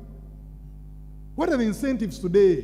When you choose to say, now I'm going to stand as a leader of the youth in this and that position, what is your incentive? What do you want to do? Why are you getting there? What is driving you? What puts the fire for politics in you? What are you seeking to achieve? This is where the question of ideological grounding comes in. What is it that you want? What is the problem in society that you have seen that you want to make a contribution towards? What are you trying to solve? And then, what mentorship do you get? What mentorship is available out there for our young leaders? Is it just enough to be popular, win an election, become honorable X and Y, and that's it? Is that how things work? We are in a very competitive global world where some countries want to get an edge over others. We're in a country in a world where we need to think seriously about our security, not for now, but even security for the future. That is the reason why some people are thinking about regional integration. Things like African Union, things like East African Community, ECOWAS, COMESA, and the rest become relevant because there are certain interests we are thinking about for our own sustenance and sustainability as a people. What are your views about that? What are your views about a Uganda in East Africa and an East Africa in Africa? What are those strong points that cause you to be interested in politics, to want to make a contribution? These are questions we need to interrogate. We have to go back to the basics to build the necessary ideological and intellectual infrastructure to make a youth leadership that can promise to be a national leadership that will transform our country. It's not enough to be popular. That's not enough. What do you want to change? How do you want to change it? Based on what? These are the questions, if you want to be a serious leader, that you should be thinking about. We are here this morning to ask ourselves, how do we construct that infrastructure? How do we construct a progressive, patriotic, and effective crop of young people that will make Uganda shine, even when the days of our children come? That's why I think the National Youth Symposium was a great idea.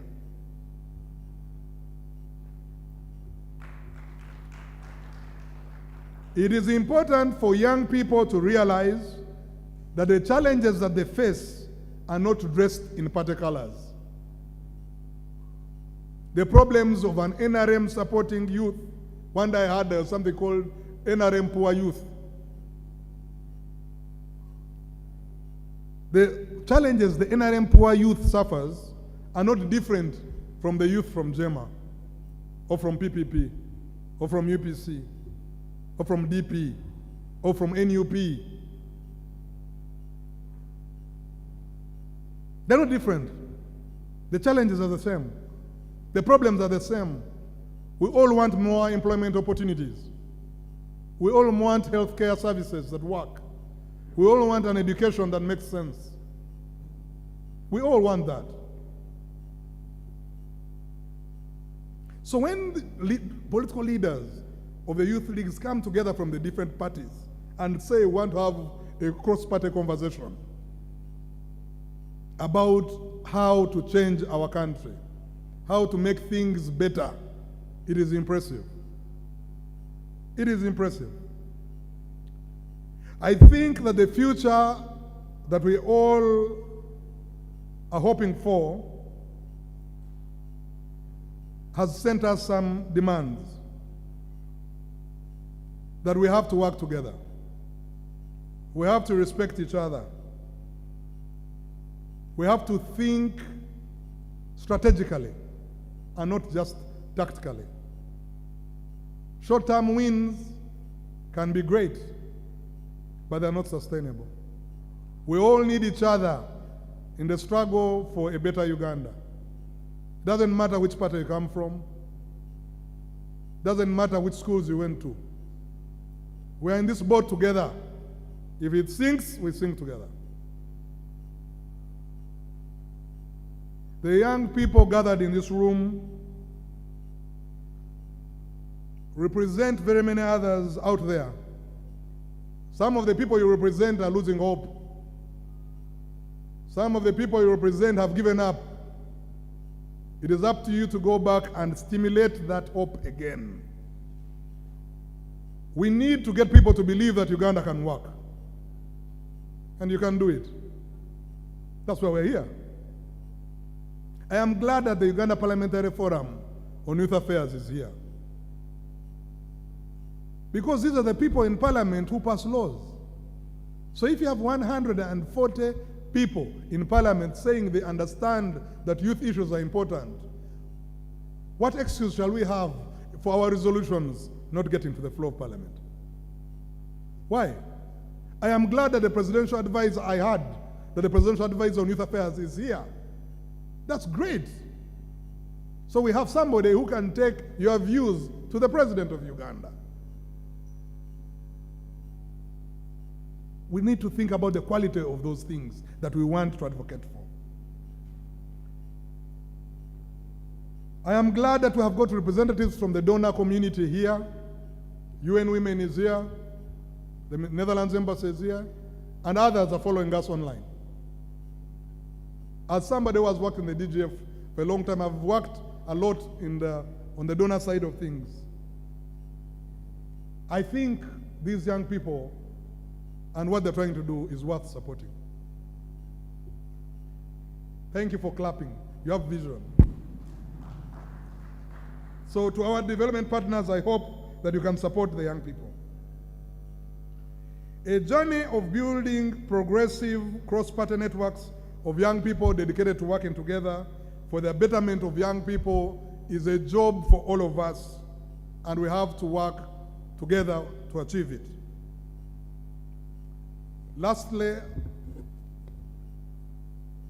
I want to just let you know about there's something that I feel personally. I accepted to be the country director for the Netherlands Institute for I was in the USA studying at Harvard when I got the opportunity, when they interested me to come and be the country director for NIMD. I had no plans to come at that time. But when they told me that the argument, what they wanted me to do was to lead the conversation between political parties, to find a common position on a couple of things, I thought it was very challenging, but also thought it was a great opportunity. I believe that the future of Uganda belongs to moderates. People who are willing to work with each other. And I thought that working towards contributing, building bridges between political parties, between generations, and evolving a conversation about the Uganda that we want was a very important thing. I must say I am really, really sad to know that it may not be possible for IPOD to continue in the way it was supposed to continue, because some of the political parties have chosen to step out. I believe that those who have chosen to step out have very concrete reasons that have made them reluctant to join. But I did not think those reasons were insurmountable. We need this country to realize that it is important, despite our differences, despite our pains, to be able to talk to each other. Nelson Mandela, after 27 years in Robben Island, must have, and another human being must have thought that he should come out begging for revenge. But no, he said, I need to speak to my jailers. I need to speak to my jailers, not to ask them to apologize for what they did to me, but I need to speak to my jailers about the possibility of having a better South Africa, that people who will come after me will not go through what I've gone through. That's the spirit of leadership. I would like to encourage all the young people in this room to realize that we are in this together. It is important for us to be willing to talk to each other respectfully, whether you're in power or outside power. At IPOD, we used to say, putting Uganda first. And that means putting yourself second. This country will be here even when we are long gone. Our fathers who set it up for us are not here to see what we are seeing, but we can see the footprint of their contribution when we walk to Mulago Hospital, when we go to the old schools of Namilyango and Budo. We know what they did, and we are grateful for what they did. The question is, what will those who come after us say about what we did in our time? Youthfulness is transitional. You'll not be youth in 10 years' time. It will be gone. But what did you do in your time? What did you do in your time? History will ask you, what did you do in your time? Ladies and gentlemen, I wish you fruitful deliberate from.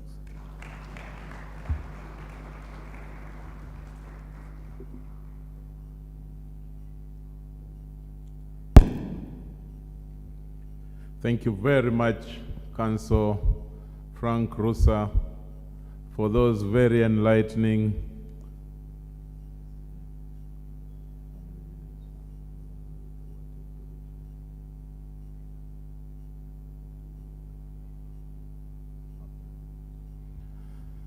Thank you very much for those thought-provoking delivery, and he has asked more questions, and I'm sure that your mind is now more open to the discussions.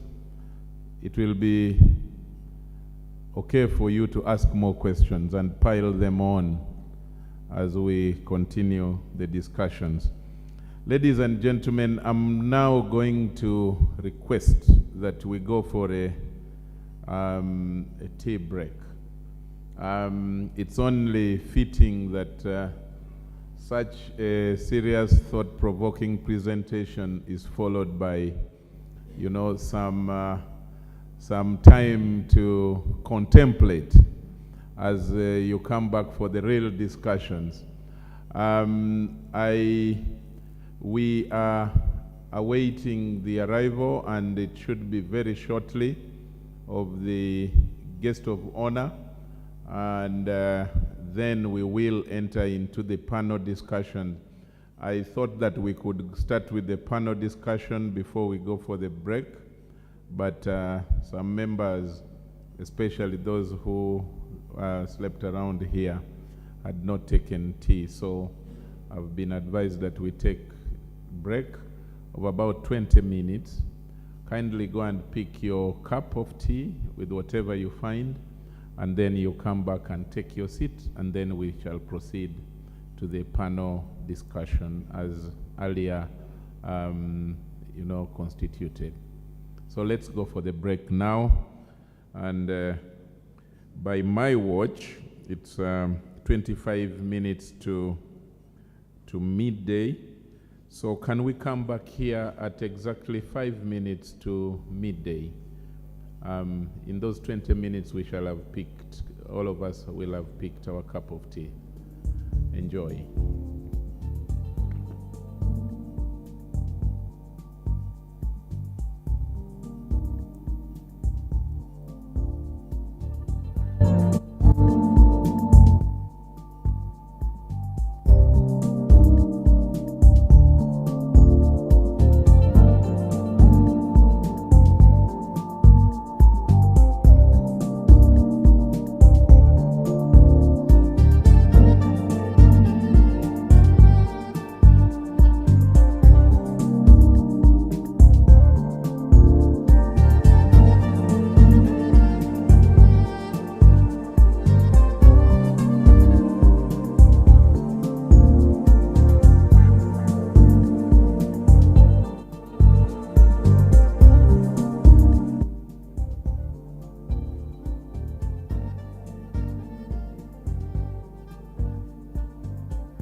Ladies and gentlemen, may I call back the meeting to order, and House is as earlier constituted. We are going to go into the first panel discussion. Before I invite the panelists, allow me to acknowledge the presence of the Honorable Fred Ebil, right here, waving to you. He's the Secretary General of the Uganda People's Congress, or the UPC as we know it. Thank you very much, Honorable, for coming to join the young people at this symposium. Ladies and gentlemen, as earlier discussed, the keynote address has already been delivered by Councillor Frank Rusa, who is the Executive Secretary of IPOD and Country Director for NIMID. And the topic of his presentation was reality versus perception. What does effective youth leadership in political parties look like? And we all agree that he did justice, tremendous justice to the topic. And now allow me take this opportunity to invite the persons whose names I'm going to read to take up their seats at the front here. We will have David O. Alira, the Secretary General of PPP. Honorable David Alira, kindly come up and take up your seat. We will have also Honorable Flavia Kalule, woman MP. Honorable Flavia, you're most welcome. On the panel, we will also have Honorable Siranda Gerald Blacks from the Democratic Party and newly elected MP to the East African Legislative Assembly. Honorable Siranda, kindly come up and take your seat. Finally, on this panel, we will have Honorable Fiona Nyamutoro, National Female Youth MP. May I invite those persons whose names I've read to kindly come up and take up their seats.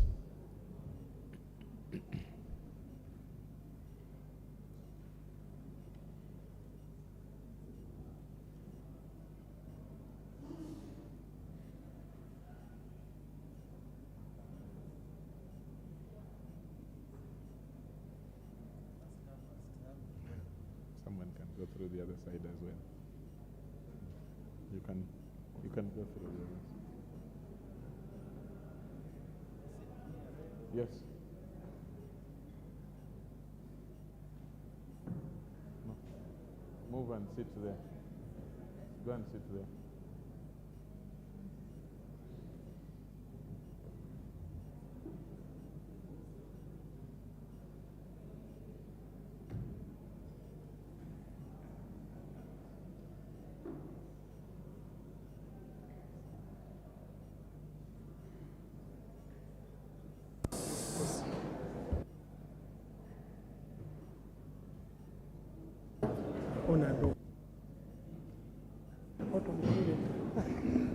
Okay.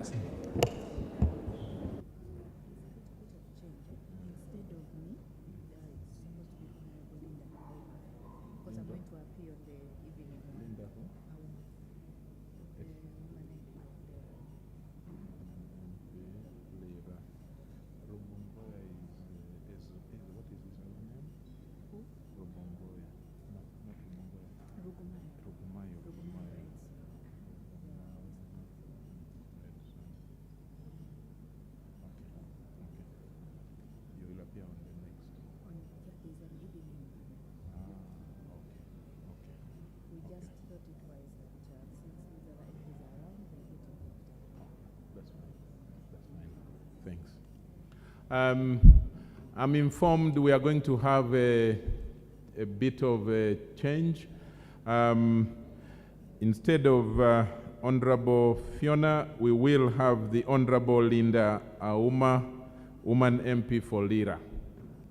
For Lira, not Lira. You're most welcome, ladies and gentlemen. Let's put our hands together to welcome her.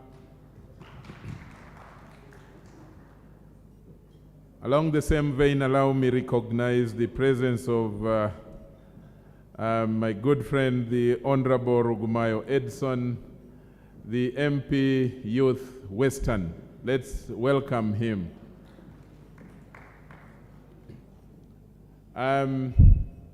Now we are fully constituted as a panel, and this panel is going to be sharing with us their lived experiences and realities, and following from the keynote presentation on the topic reality versus perception. What does effective youth leadership in political parties look like? We have 40 minutes for the panel. What I'm going to do, I'm going to request each of them to open up with a 2-minute each overview of the presentation they're going to deliver, and then we will follow it up with questions here and there to tease out their experiences and to learn more, and at an appropriate time, we will bring in the plenary to also ask them some questions so that we can exhaustively reflect and share the, reflect on and share the experiences as they are going to be throwing at us. So since it is a 50-50, there is going to be no affirmative action from the moderator because there is no need. They are ably represented and evenly, actually. So I will just start from the extreme left. David, kindly start us off. Thank you. Once again, my name is David Alira. I am the Secretary General of the PPP. I also sit in the iPod Council of the Secretary Generals, and I am excited and happy to be here. And moderator, did you say we have 2 minutes to... Thank you. Very quickly, from my experiences so far, I have come to the realization that the youth, the young people who are active and participating in politics should get to understand that nobody is going to be out there to organize and prepare and lay foundation for them to be successful in leadership, and more importantly, to be a part of the decision-making processes in the country. I can tell you,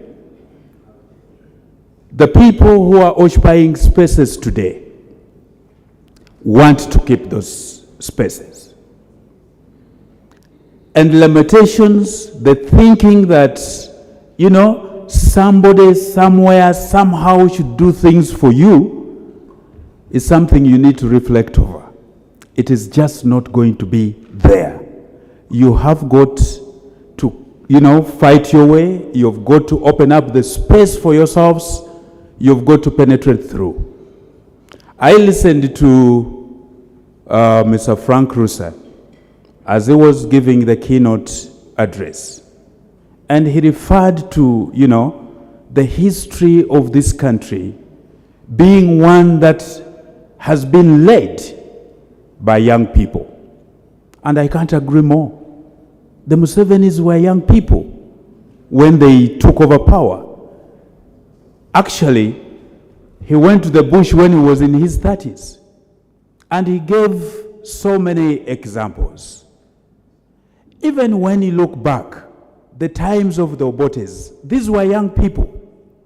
Now, we cannot sit and begin to think that for them, the environment was very, you know, conducive. Everything was okay. The laws were, you know, favorable. And so they just walked through. No, we are talking about decision-making for a country that borders on power. You cannot talk of power and you think somebody will just work it out for you. It never works that way. You have got to work it out yourselves. And the element of age is not what we can give as an excuse.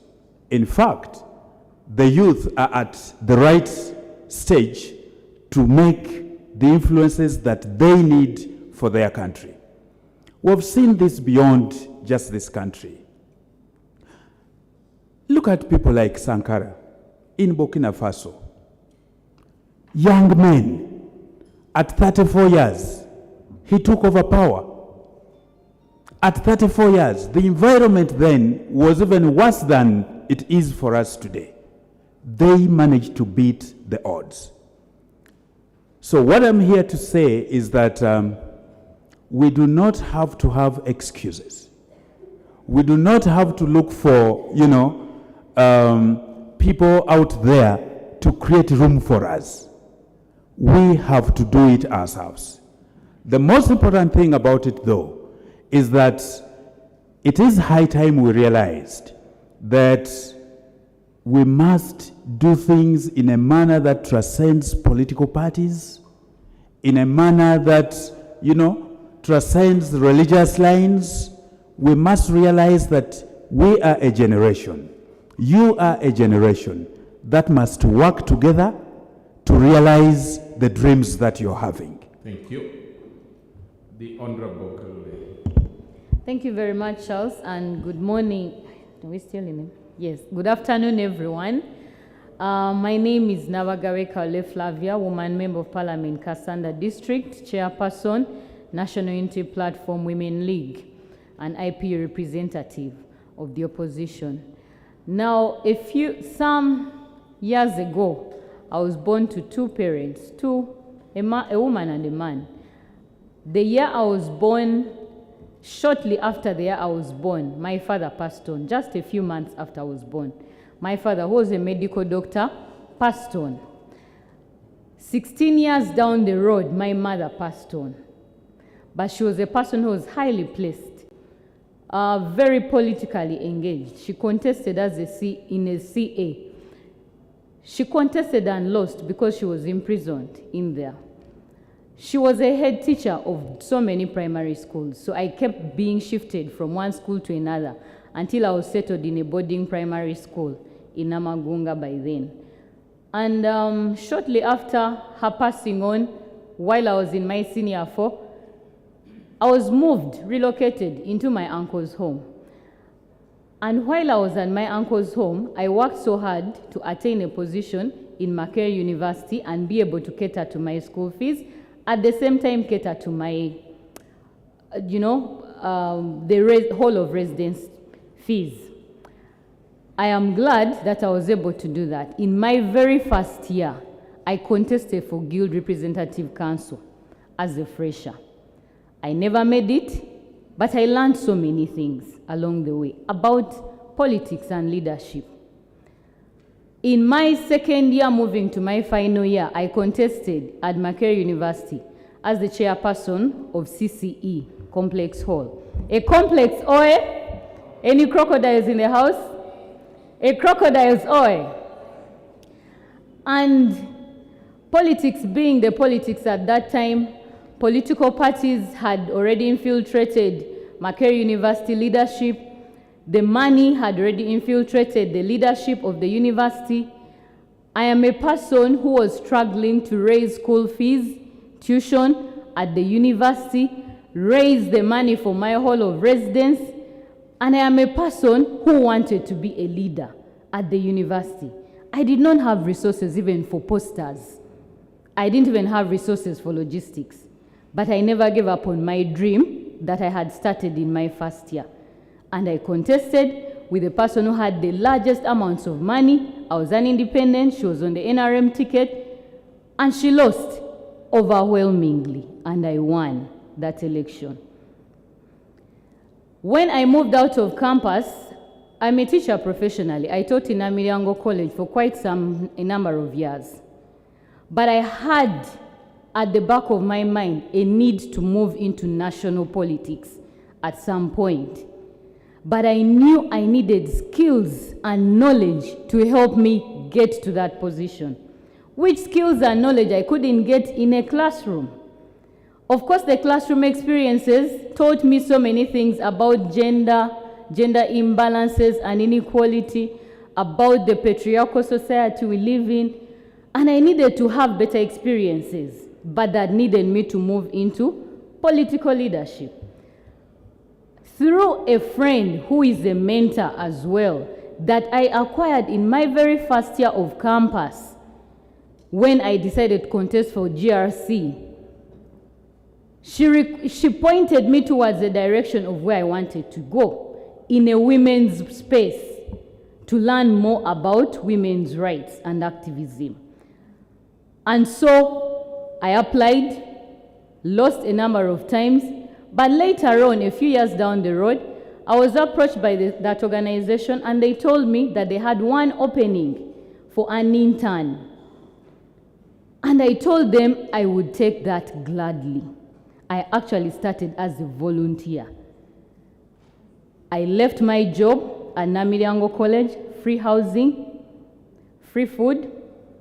I wasn't paying any bills, and I had a very fat salary because I was in a prestigious school. And I knew what I was doing in teaching. But I had to resign to join this organization to become a volunteer, catering without a salary, but catering to my own transport. And I moved into the Forum for Women in Democracy. I was getting minimal benefits in terms of finances and resources, but I was the happiest at heart because I was in the space I gladly wanted to be in that I knew would push me on to the next level of my life. Because my vision was to become a national leader advocating for women's rights. And Forward is the space that opened up the doors. It connected me to great women in this country, to politicians of all caliber. And I am glad to say that my very first supervisor in Forward is here with us. That's Agrippina Nandego, who is working with the UN Women. She told me everything I knew about political and civic space.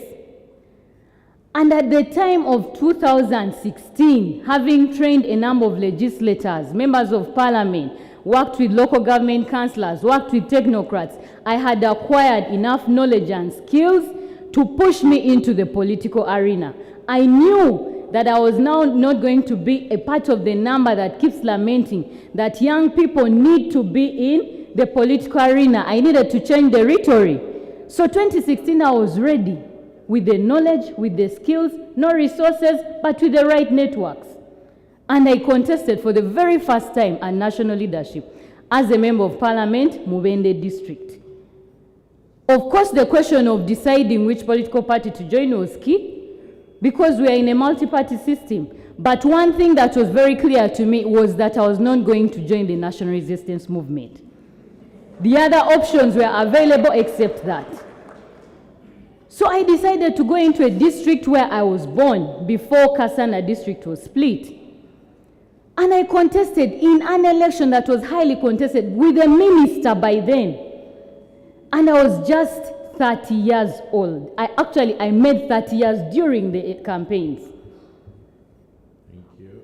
But I was able to do that. And as I conclude, I lost that election for a number of reasons, which I'll be sharing in the experiences we are going to give. But I never gave up. 2021 came back and I contested, and here I am. The noob came in, I was a young lady that they had never seen, and immediately they trusted me to be the chairperson of their women league of the national country. We are talking about young people who are in the political arena. I think we need to gather our courage to join these spaces and notwithstanding all the fears that we may have. Thank you very much. Thank you very much. Never give up, be courageous, and you must sacrifice. Ladies and gentlemen, let's put our hands together to recognize and welcome the Honorable Dennis Hamson Obua, the Government Chief Whip, a Jury County MP in the Great Lango region, and he's here with us.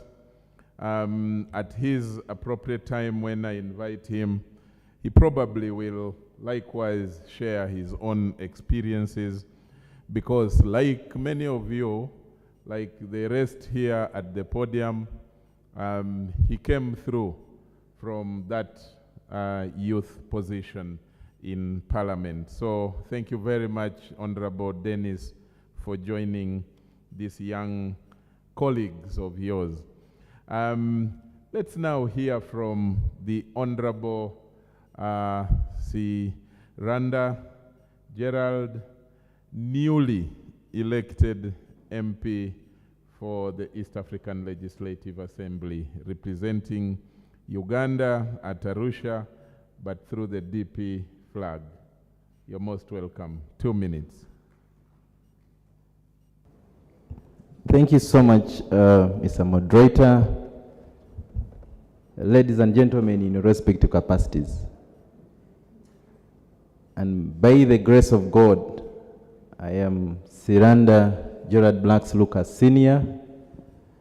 They're juniors, I'm now the senior.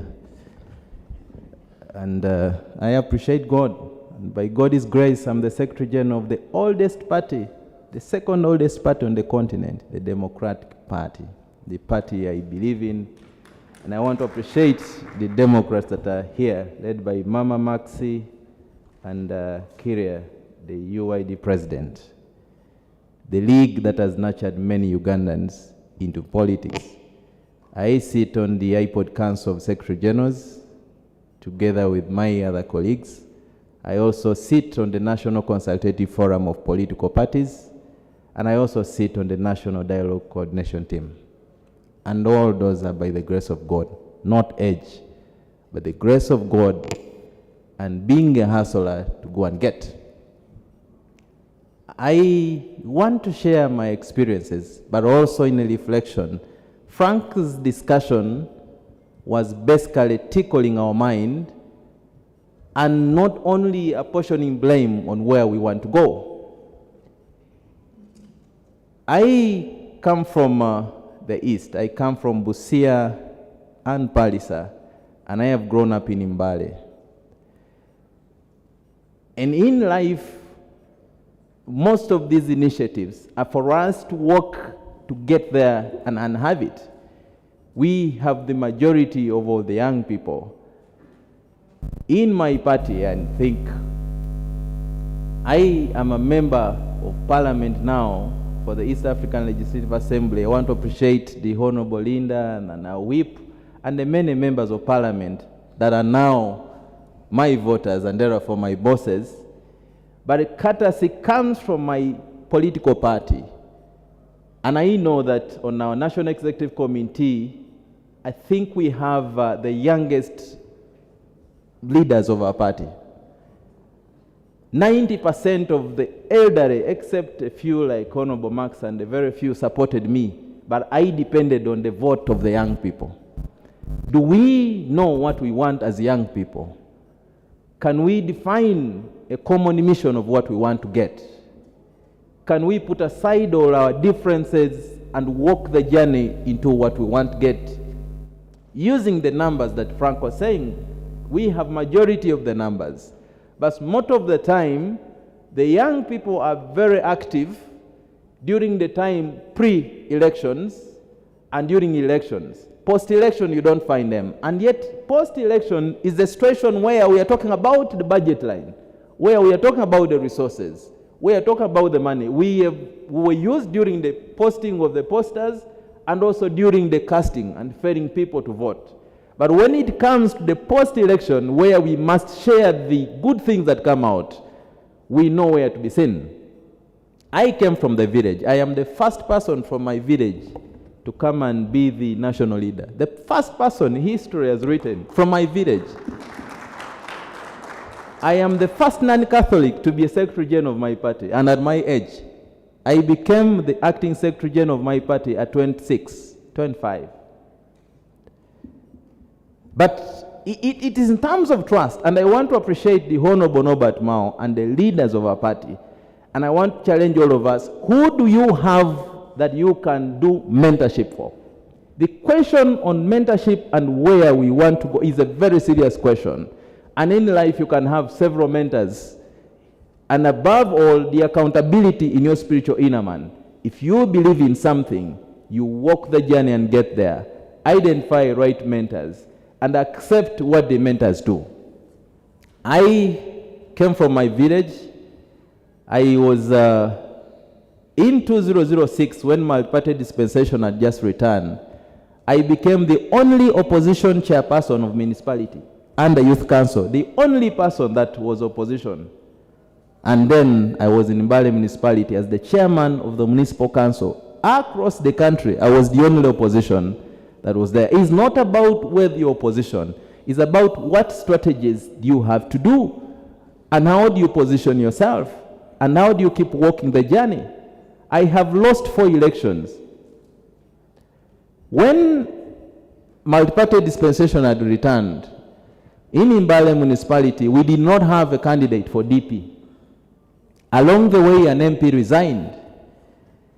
And I was a second year, third year student. I told my party, I was then the youth league, I was within the youth league. I told my party I'm going to run in the by-election. And I became a DP candidate. I only got 320 votes in that by-election. But failing down does not mean failure. When you fall down, you walk and continue walking the journey. If you fall down, and all of us have fallen down, whoever decides to crawl or you walk painfully, at the end of the day, they will have reached a table where the government chief whip is. And if you decide to say, I've lost, and you lose, you'll completely lose and you remain there. It came a next election in 2011. I still offered myself as a youth MP running against Honorable Peter Gwang. I lost again. Everybody knew on that platform I had spoken well, I was the most eloquent, but I lost elections because the dynamics that come with the college election. The Honorable Msonobuwa knows the dynamics of a college election, which we have also to review and revisit and see if it is properly representative or not. I lost that seat. In 2016, I decided to go home. Now my mother's where I have grown in Palisa. I ran for MP in 2016. I still lost an election. Where I nearly was almost declared, I lost it. I came in 2011, 2016, I again lost an election. But I saw that the way was open. I looked at an opening. Within my party, we had Honorable Mbide, who was serving the second and last term. I offered myself to run in that election. I was written off. I was the Secretary General. We had gone through a very tough election where the party and some leaders did not support the party president. I stick with the party leader. Sometimes it is important to follow what your decision tells you, even if it's a minority decision, however much is right, you walk that journey. I decided to walk that journey. I offered myself in a party primaries. I am a miraculous candidate. I only won by 2 votes. Despite that I was the Secretary General, I won by 2 votes. We started walking the journey to Parliament. You know what was in Parliament. I was number 9. It means I'm the striker. I am going to be scoring goals for Uganda because I was the number 9. Is a compliment, is a team. I agree that challenges are there, but sometimes as young people, we don't even want to accept that there is a journey for you to walk and go. When you lose one election, wake up and walk to a second one. When you lose that one, wake up and walk to a second one. You may lose that one, wake up and walk to another one. I am sure that the way will be there for you, and stick to what you believe is right. Uganda is a very good country, but we have young people that are now engulfed into colors. I am DP, I am yellow, I am red. I agree that the challenges of young people in this country are the same. People in DP face the same challenges. You got the same water source, you got the same well, and all those. Election is become too much expensive. If you don't have the money, you will speak and do a lot of good talking. When I went to Mbale that election, again, I stood and spoke, and after nomination, my team came and asked, how much money do you have? You've done a lot of good talking. I told them, we are doing very well, we have 60,000. You know, everybody walked away and only remained with one person. And that one person has remained believing in me. And that's the Honorable Norbert Mao. He continued believing in me that I'm going to be a person. Yes, sometimes we need to identify good people that are going to walk with you in this journey. And this country is for all of us. We have to work and use the numbers and do better in terms of what we do. You may not have the money, but you have the mind. You have the brain. When I went to speak in Parliament, I said, let me use what I have. And when I got that microphone, I said, I want to speak the hearts of members of Parliament. And everybody is talking about common market, talking about monetary union, talking about custom union. I said, I am going to be the embodiment of dialogue. Dialogue is very important in whatever we want to do. And as young people, let's not lock our minds for dialoguing. Let's keep dialoguing, engaging, and also build synergies so that we build a strong mass of what we want to get. Using our numbers and using our experience and hard work, we'll keep walking this journey, and Uganda will be for us to take over and manage. Manage it with our grandchildren. Thank you. Gerald, thank you very much for that sharing. Let's now hear from Honorable Linda Uma, the woman MP, Lira District.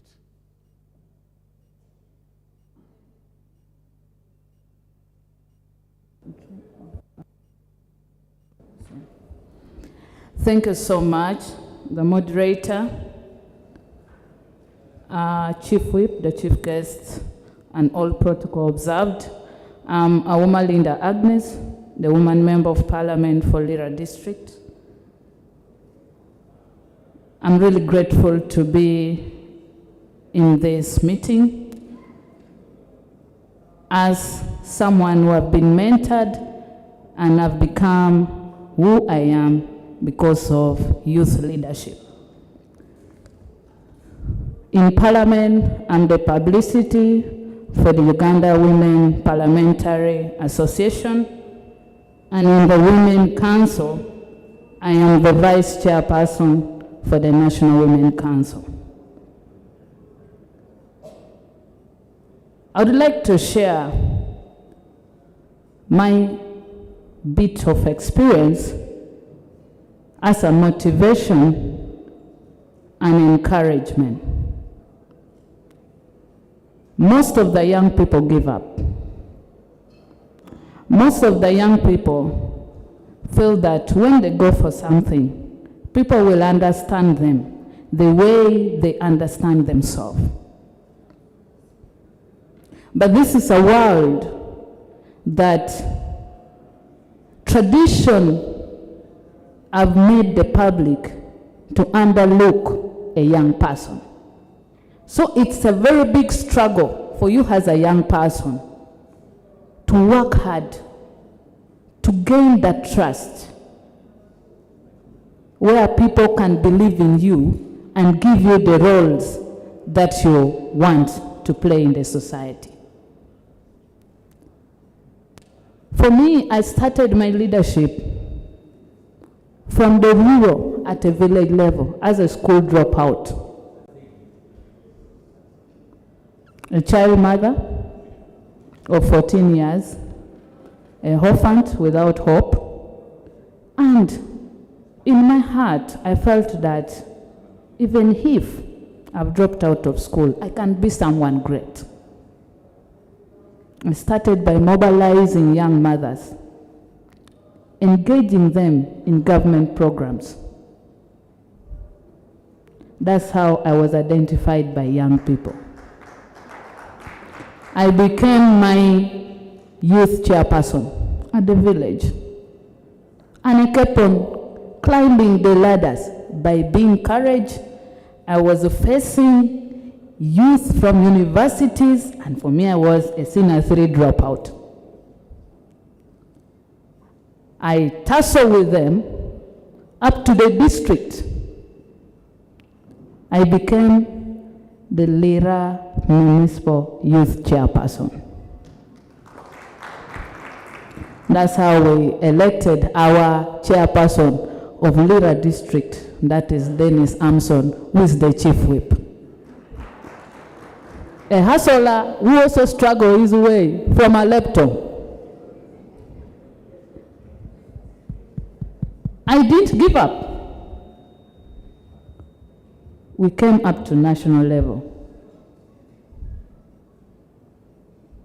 In national level, I contested and failed. Because I was also facing serious young people. But I took it positively. I took it positively. I went back to my party. I contested to be the chairperson. NRM Youth League. I know some of you remember a boy called Omodo Modo. I defeated Omodo Modo terribly. Even if you ask him, today he will tell you the only woman he fears in Uganda is me. I didn't use force, but I used logic. Why am I saying this? As a young person, be calculative in every step you're making. Don't just go that people are contesting. Know your voters, know your audience, know what they want, develop a proper strategy. Politics of enmity no longer exists if you want to progress politically. Don't see your opponent as your enemy. There are some people who do not even see eye to eye. You didn't support me. You are the reason why I failed. That is immature politics. Learn why that person didn't support you. Maybe you also had heard somewhere. Maybe he didn't understand you. Engage. Make such a person be your friend. Because through your challenges, you can make it better. I came to represent. I wanted to be a SEC member. And it's very normal to be ambitious. Very normal. Don't make your friends bully you that you're so ambitious. A normal, high reasoning person is an ambitious person. It's the dead that are not ambitious because there's no breath. I contested. It was a serious contest in Nambole. despite this, other big people in my own party were not supporting me because they didn't hate me, but they saw me as a threat. So when these big people are fighting you, don't give up. You're a threat to them, but they don't hate you. Because as a young person, what have you done that would make them hate you? I won, but Omodo was also a cantankerous person. We ended up in Nambole. Our election was postponed by 5 days. And you know young people, you have to energize them daily. There, mistakenly, I lost because Karamoja was not supposed to vote. Their candidate had gone unopposed. But one thing that made me to be a friend to Omodo up to now, when he won, he was scared because they told me to petition. But I went and told him. I got him crying on the poles of Nambole. Very thin, trousers were no longer fitting him. I was the first to congratulate him. And he was shocked. I told him, my brother, it's God that allowed you to make it. Go and serve the country. I'm not going to petition you. We shook our hands, and up to now we are friends. 2016, young as I was, I picked the nomination form. Why? Because I knew the young people were behind me. As a youth leader right now, what attributes are you having that even if you leave the youth leadership, it will still follow you positively? Youth politics can destroy us. Youth politics can promote us. I left from my friend Omodo, but he was too excited. And youth politics that had made Opodo to be at a national level have destroyed Omodo up to now. Yet he's a very brilliant boy.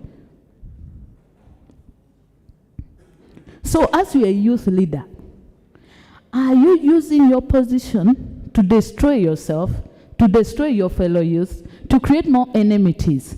Or are you using it to network and expand your connections?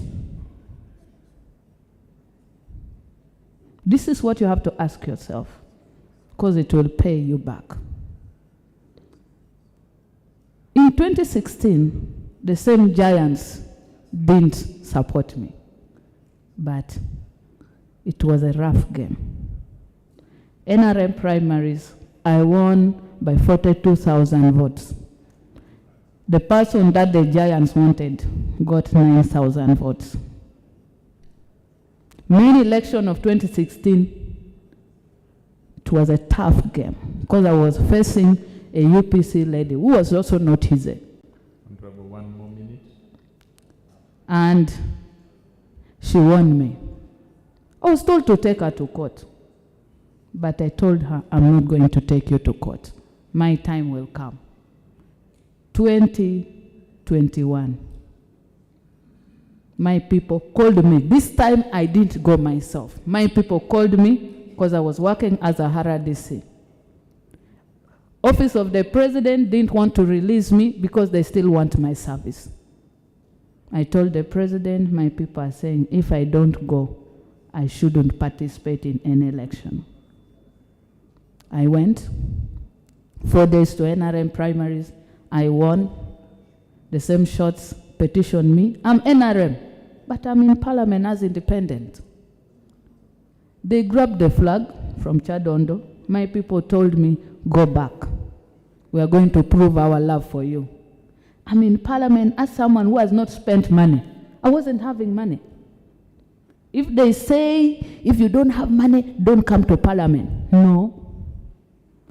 Have your games well. Let your people trust you, and they will give you. Today, this experience of mine is just to motivate you as young people. And I believe that young people can change this country. If our forefathers, the Obote, the president did it, why not now?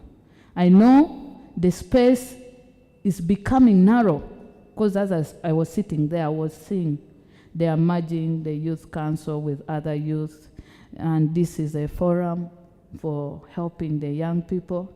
Those days of Howard's State House Youth Desk was very active. It's no longer active. The doors for the young people, I'm seeing it getting closed. But should we allow it to close during our time? Thank you very Should much. we fight? Thank you. No. We should use the best approach. Thank you so much. Thank you very much. Ladies and gentlemen, let's try to keep by the time so that we can have interactions as much as possible.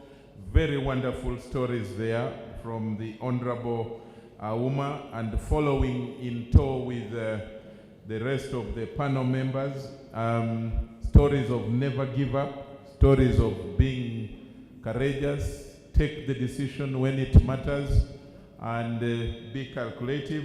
I liked the part of ensure that you're strategic and know the alliances that you craft or create. Those are some of the issues, some of the strengths that will get you the victory. Never, never worry when you fail.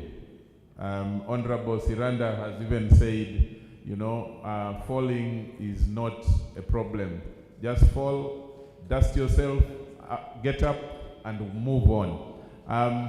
I want to pick, I'm going to give each of them 1 more minute, but that will be, you know, in response to your own thoughts about the sharing and reflections they have just thrown at us.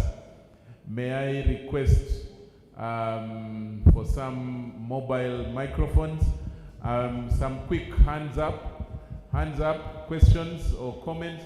There is one there. I need 5 at most. There are 2 ladies hands.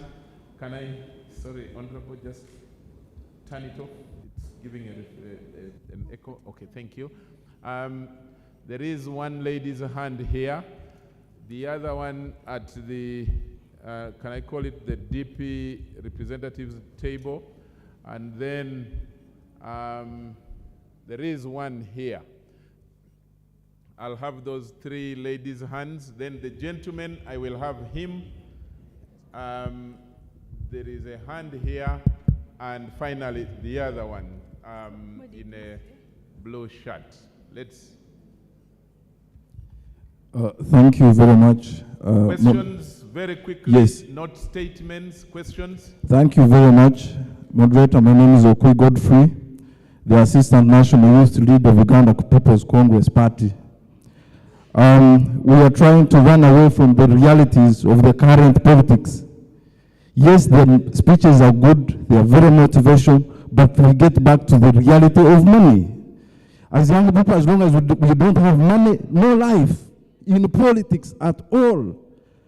The dynamics of the politics in Rwenzori, in Fort Portal City, where I come from, are not the same dynamics of Lango. In Fort Portal, people don't even listen to a message. It is one way. You have to look for the vote, you have to buy it, you have to steal it. That is the reality. Thank you. Thank you. Point has been made. Thank you. Panel members, some of you have said how much you slept hungry on the campaign trail, and yet your colleagues are saying that that's not the reality. So I don't want to create a debate of whose reality now, because there is that question as well. Whose reality is the reality? But I guess we are all sharing. So let's share and see how the different realities can contest. Thank you very much. And then the next. Thank you so much. My name is Hayuni Helen. I'm from the Democratic Party. Thank you so much for the more motivation, dear panelists. My question is, it is seemingly that actually all of you became successful when you were at the youthful stage, not when you were youth. So I'd want to know what exactly was the cause of the losing of those elections or even in other fields, and what you did after that to make sure that you go through at a youthful stage so that we don't make the same mistakes that maybe you made and we go through now when we are still youth.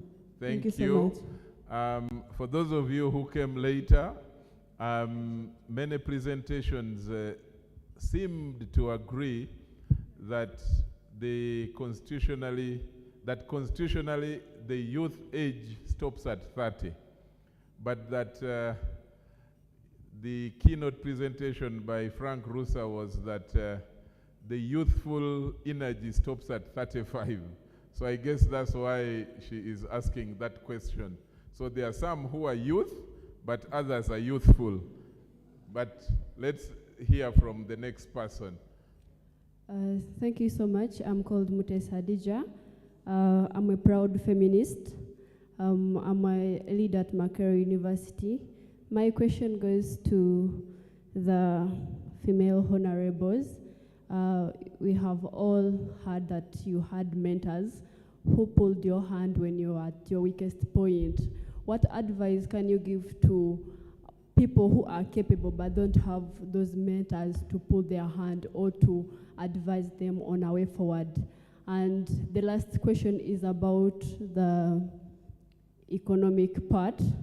Yeah, even Mr. Rusa said that good ideas attract resources, but reality, no. Most of the people have good ideas, you present to the people, but again, they turn you down. How should we as youth go about that? Thank you so much. Thank you. Let's have that gentleman, and then we'll have the three final ones from here. My name is Famba Sirajan Samba. I'm from Jema. I'm not a youth, but I stand in for Mr. Katerega, who is the Secretary General. Mine is just a comment. Quick one, please. A quick one. It's true. The youth have the numbers. The youth have the energies. They have everything. But if we do not have mentors that are going to guide these people, I don't think that we're going to have a better country. One of the presenters gave an example of Burkina Faso. I don't think that as a continent we can be proud of military soldiers or militaries taking over power the way they took over power. But I think it is time for the elders also to offer guidance to the youth. Just one quick one.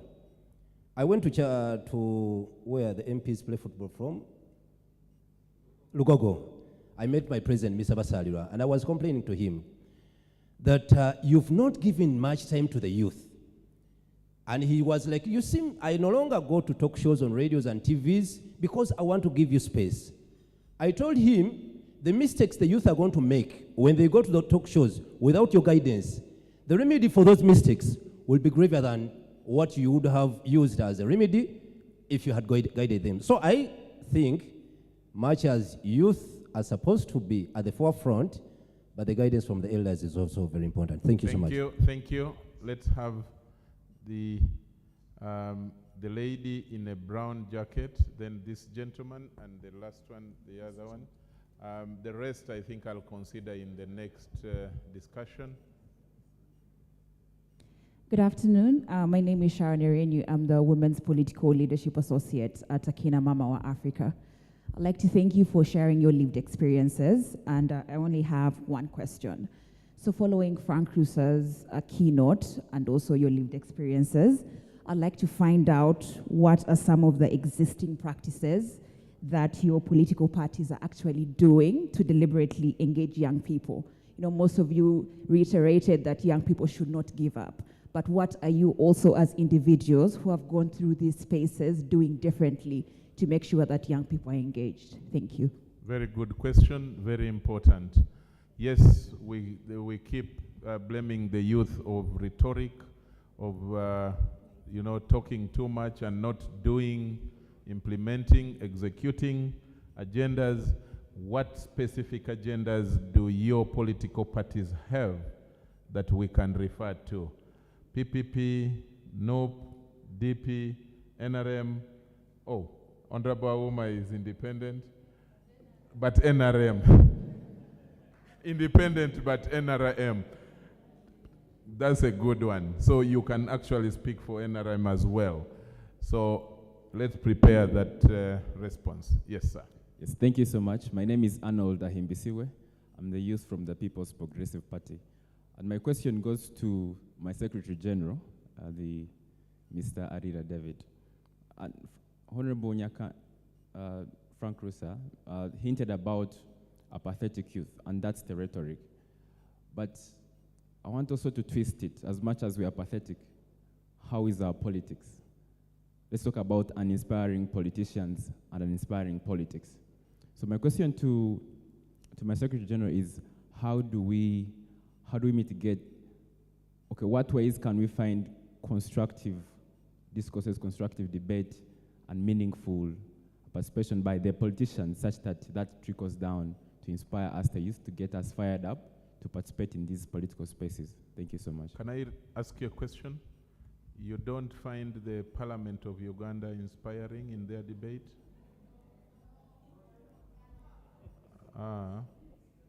Okay, you pass the microphone to the next. We will answer that. Honorable Bua, you are the government chief whip. You have the biggest membership in the current parliament. Your parliament and the MPs are not inspiring enough, according to the young people here. I didn't want voting to be done on the consensus, but I just had the loud voices coming through, and you can judge without doing the ayes and nays. Let's have the last hand, the gentleman in blue. Yes. Give the microphone there, right?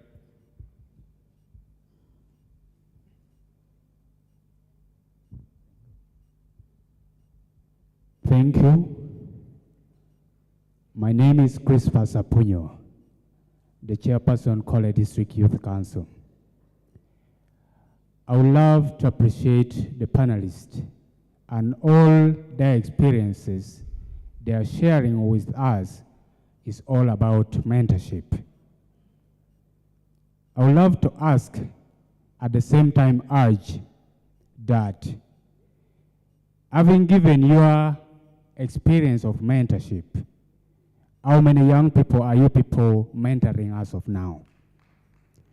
And secondly, I would love us not to run away from the reality, and we also accept the responsibility of patronage, where you mentor and give support to such a person you are bringing so that they are financially strong. Thank you.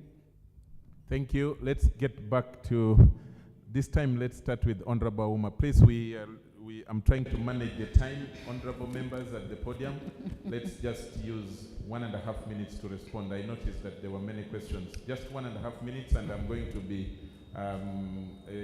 interrupting where you go beyond that. Just respond to the questions.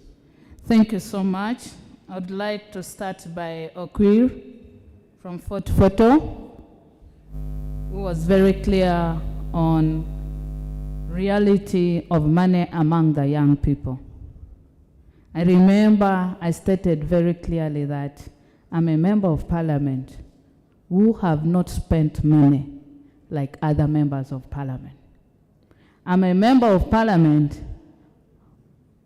whom people instead fundraise, the voters fundraised for me. Now you would ask me why. That's why I stated clearly that when you are in this leadership, do your best to touch the hearts of the people. Let them believe in your capacity, not by just talking, by action. And this action, as you heard my story, I wasn't having money, but I was there for the people. The youth leaders that I led, I was there always for them. The opportunities, when you knock the door and this side does not open, go to the other. Let them believe in you. I know it varies, but try. Never give up. If we remove that illusion of saying money, we will not go anywhere. Try. If you fail, get up and continue moving. One day God will see you through. On the reasons, that is Ellen, you ask a very important question. A very, very important question that us, we in the panel, we are of youthful age, but we are not young people. Why? What made us to fail during that time, especially the ages most of you are in? I told you also earlier that there are people who are in politics. Whenever they see your strength as a young person, they will not allow you to move a step. And I know majority of us failed because of that. The giants that were covering us were powerful, not because of their money, but because of their exposure. So as a young person right now, you also network. Have you also giants? That when those giants overpower you, you will rush to them to rescue you. 2, that goes to the mentorship. Your mentors can give you the ideas. Who is your mentor also matters. There are other mentors that will tell you, go and strike, go and demonstrate. Those are also mentors. But let's look for mentors who give us the approach and strategy to face a challenge.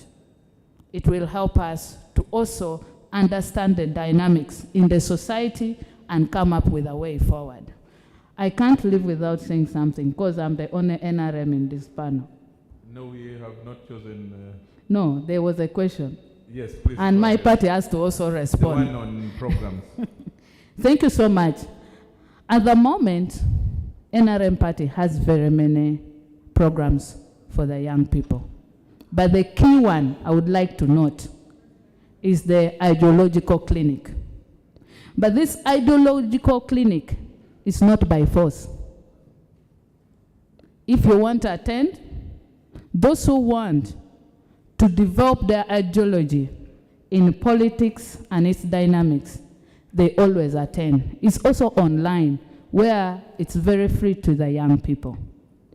We have also structures from village to national level, where there's always a meeting, a conference, the youth conference from the village to the district and national. It's unfortunate that of recent, it's not on because of COVID. COVID has affected the operation of the party so much. Thank you so much. Thank you. Let's have the Honorable Siranda. Thank you so much, comrades, for the contribution. These have not been questions, but they're basically contribution to enrich this discussion. And I appreciate them from the angle that you are seeing from.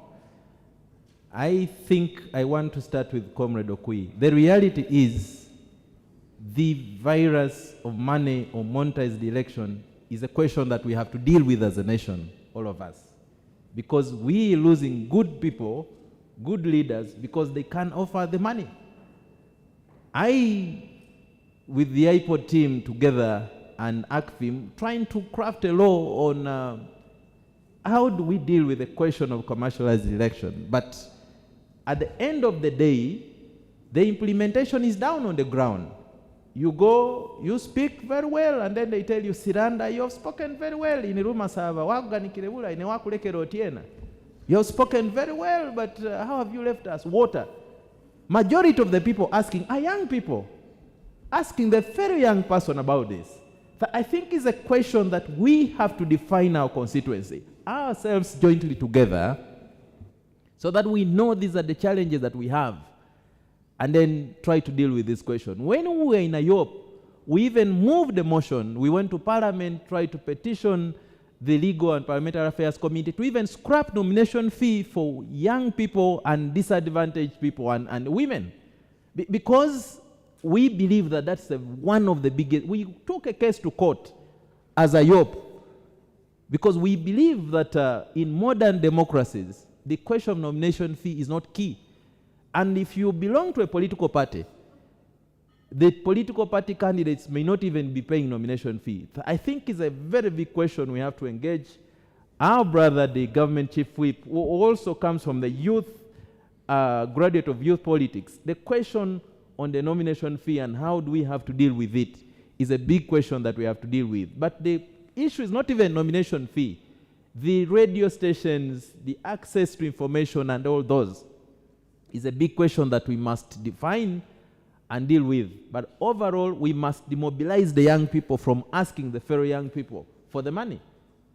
Helen, the success may be on elective politics, but I became successful as a young person. I was a secretary, deputy secretary general of the oldest party at 25. Isn't that success? And what did I do? When I was in IOP, sponsored by Frank and DGF then, I was the youth leader and the chairperson of the Interparty Youth Platform. We had a program of mobilizing young people for leaders today and tomorrow, not only tomorrow. So I made sure I mobilized many DP young people to come to the NEC as delegates. So when I went to the delegate conference, I was running with the members of parliament. I won basically because I had supported many young people to come to the National Delegate Conference as delegates. So you must define the constituency, know what you want to do, and what target are you trying to. And as in IOP, we asked Jean to go and run as a woman leader for PPP. We asked Ayo to go and run as a NEC member for FDC. All of us in IOP decided, we asked Edwin, we asked now Honorable Namara Dennis, who was with us, to also go and run. All of us, we did not say you are DP. We decided that as a group of young people, we must go and take charge of our party so that we influence the processes on how our party run. I want to encourage you today, define what you want to be and support yourselves as a team, irrespective of the party you come from. I saw Lynette come to Katomi to campaign for me. She was PPP and the teams then. We also did the same. So once we have a bigger definition and appreciate the resource that we have, then we are going to deploy ourselves within and walk the journey. Finally, endurance. Honorable time, mind the time. And myself, I as well won this election without money. I was in a jury, it was the last constituency I went to in these outreaches and reaching out to the MPs. People would give 2 million, I would stand and say I have 100,000. And people would listen to this man with 100,000. I remember when I went to Honorable Nabanja's constituency, people were giving 5 million. I stood and told her, I have 2 Busirivu. Honorable Nabanja said, you're a very brave man. You are standing here when people are giving millions and you're talking about 200,000. I said, look at what I have from my heart and what I want to offer. I am doing this contribution not because I am bribing, but because I believe in a multi-party dispensation. And they were building the NRM house. I am DP.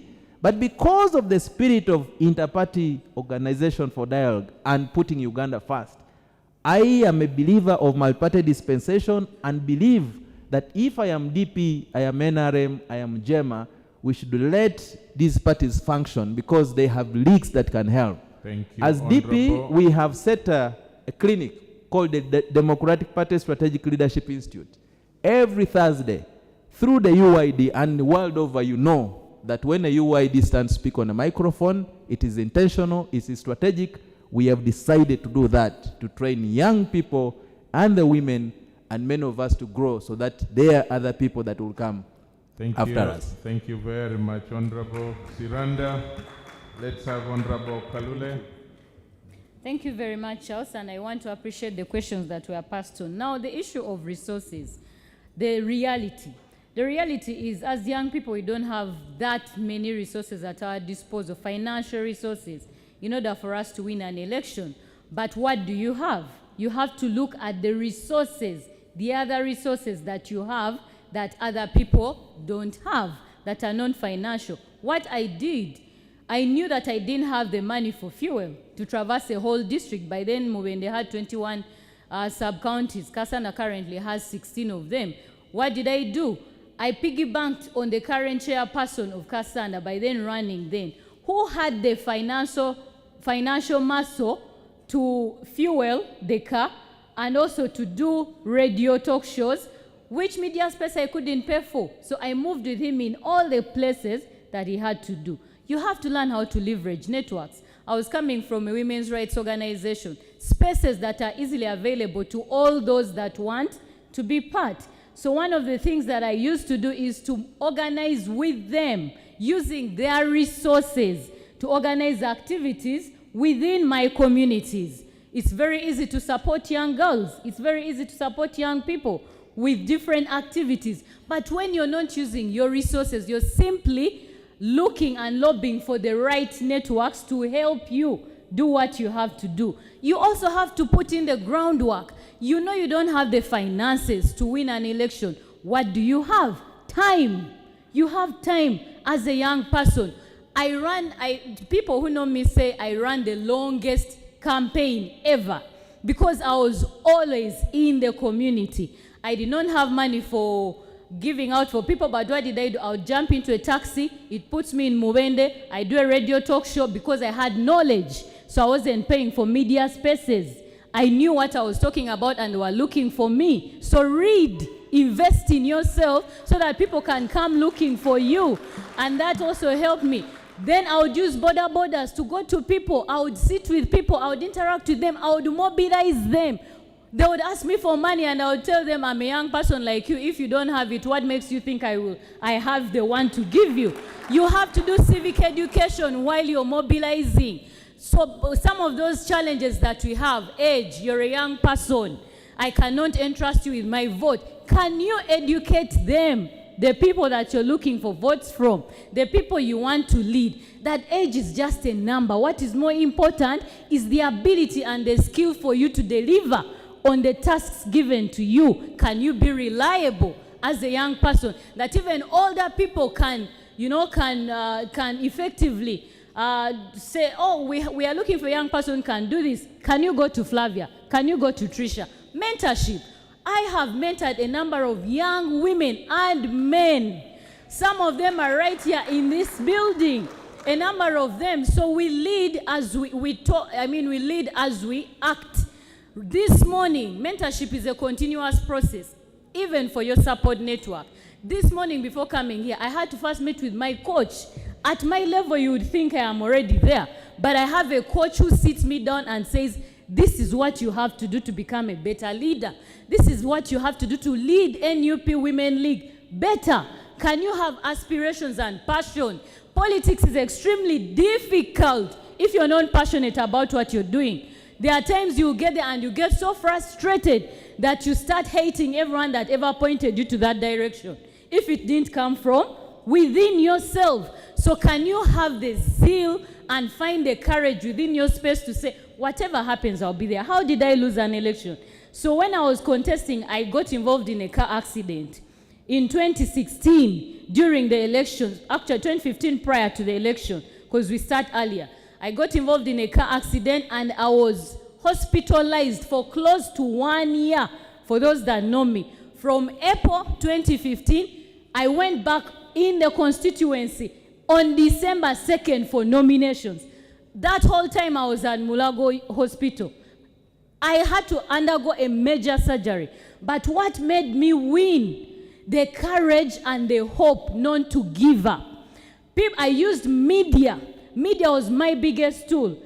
Go to all the radio stations, all the TV stations, interact with people in the villages, listen to radio, talk to them. I did civic education. Now, when you go into an election, you have to know why you're going into an election. For those that want to participate, for those that want to join political parties, you have to know why you're joining a certain political party.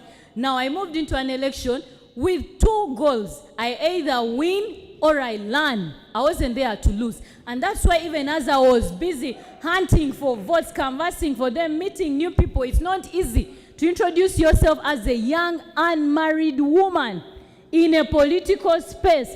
contesting for a political position of a woman MP. To new people, it's never easy. But I would ask you about your marital status and you tell them, I'm not here for a marital contest. I'm not going to Parliament for a wedding contestation. I am here to represent your ideas. And if you don't find fit what I have to tell you, then it's okay. I don't need your vote. I went in there to build civic education capacities for our people. What is wrong with our country? Why do you need me? You have to leverage yourself to be much, much better than the people who are next to you. You're a young person, and so are there many very young people. What makes you different? What makes you unique? Why wouldn't I forget you when I meet you for the very first time, and then I forget a person I've met several times? Why aren't you indispensable? Why are you indispensable? You have to define those things for yourself as a young person. And those are some of the things that helped me win. Now, what are we doing as NUP? For the young people, first of all, you know that NUP currently has the biggest number of young people in Uganda. But also, for the very first time, we interested so many young people to be able to vote, to participate, to run for campaigns, but also to get involved in the issues. Now, we have developed a youth policy that is inculcating so many of our ghetto youth, because most of them were being left out. But now we've brought them forward. We have so many young people who are women. We have just finalized our sexual harassment policy to be able to cater to any sexual harassment issues within a political party. We have built our gender policy, and we did this with the resources and the help of organizations that come and help us. And currently, as the Women League, we are developing our strategic plan to encompass more young people, to entice more young people, to organize better, to mobilize better. We are doing a number of activities within regions. We are not just seated. We are here to remove a dictator. Thank you very much. Thank you very much. You know, teachers are not a joking subject. When they start talking, and then too, Honorable Flavia is what we usually describe in media and communication, TV talk, as difficult guests. You know, difficult guests are those, when they start talking, they make so many points that you fail to know where to put the full stop. And then finally, when she said that NUP has the biggest number of young people, I was looking around the room, then my eyes fell on Honorable Bua as the government chief whip, and he was consulting the Honorable Rugumayo whether that is true. And I'm sure that he's going to include the response in his presentation that NRM has more youth than the NUP. But that is what I read on the mind. Now, there is a big problem with body language. So I may actually be wrong in all that I observed. So we will see from Honorable Boa's presentation. And then I want to recognize, let's clap for Honorable Tusime Julius. Honorable Tusime Julius is Rwampara East Constituency MP. And you know, these are your allies. We are talking about what kind of alliances do you craft when you need to win or you need to be on the right side of success as a young person. Thank you, Honorable Julius, for being passionate about youth issues. Finally, PPP, in 1.5 minutes. Thank you so much. Hearing the questions that were coming, it gave me a picture that all that you seem to be very interested in is getting to be inspired to do possibly what some of us could have done. I want to start from that note, that for me, success in politics is not defined at the level we are talking about by simply the position that you get. And I want to say that all of us in front here, I wouldn't define us as successful politically. I think we still have a very, very long way to go. Your decision, your focus has got to go beyond just attaining a political position.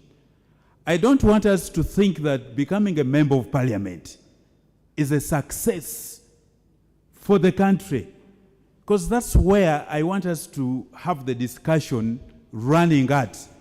There is individual success, and what we have shared here could have inspired you very, very much to be successful at individual level. But we are talking about a nation. We are talking about a country.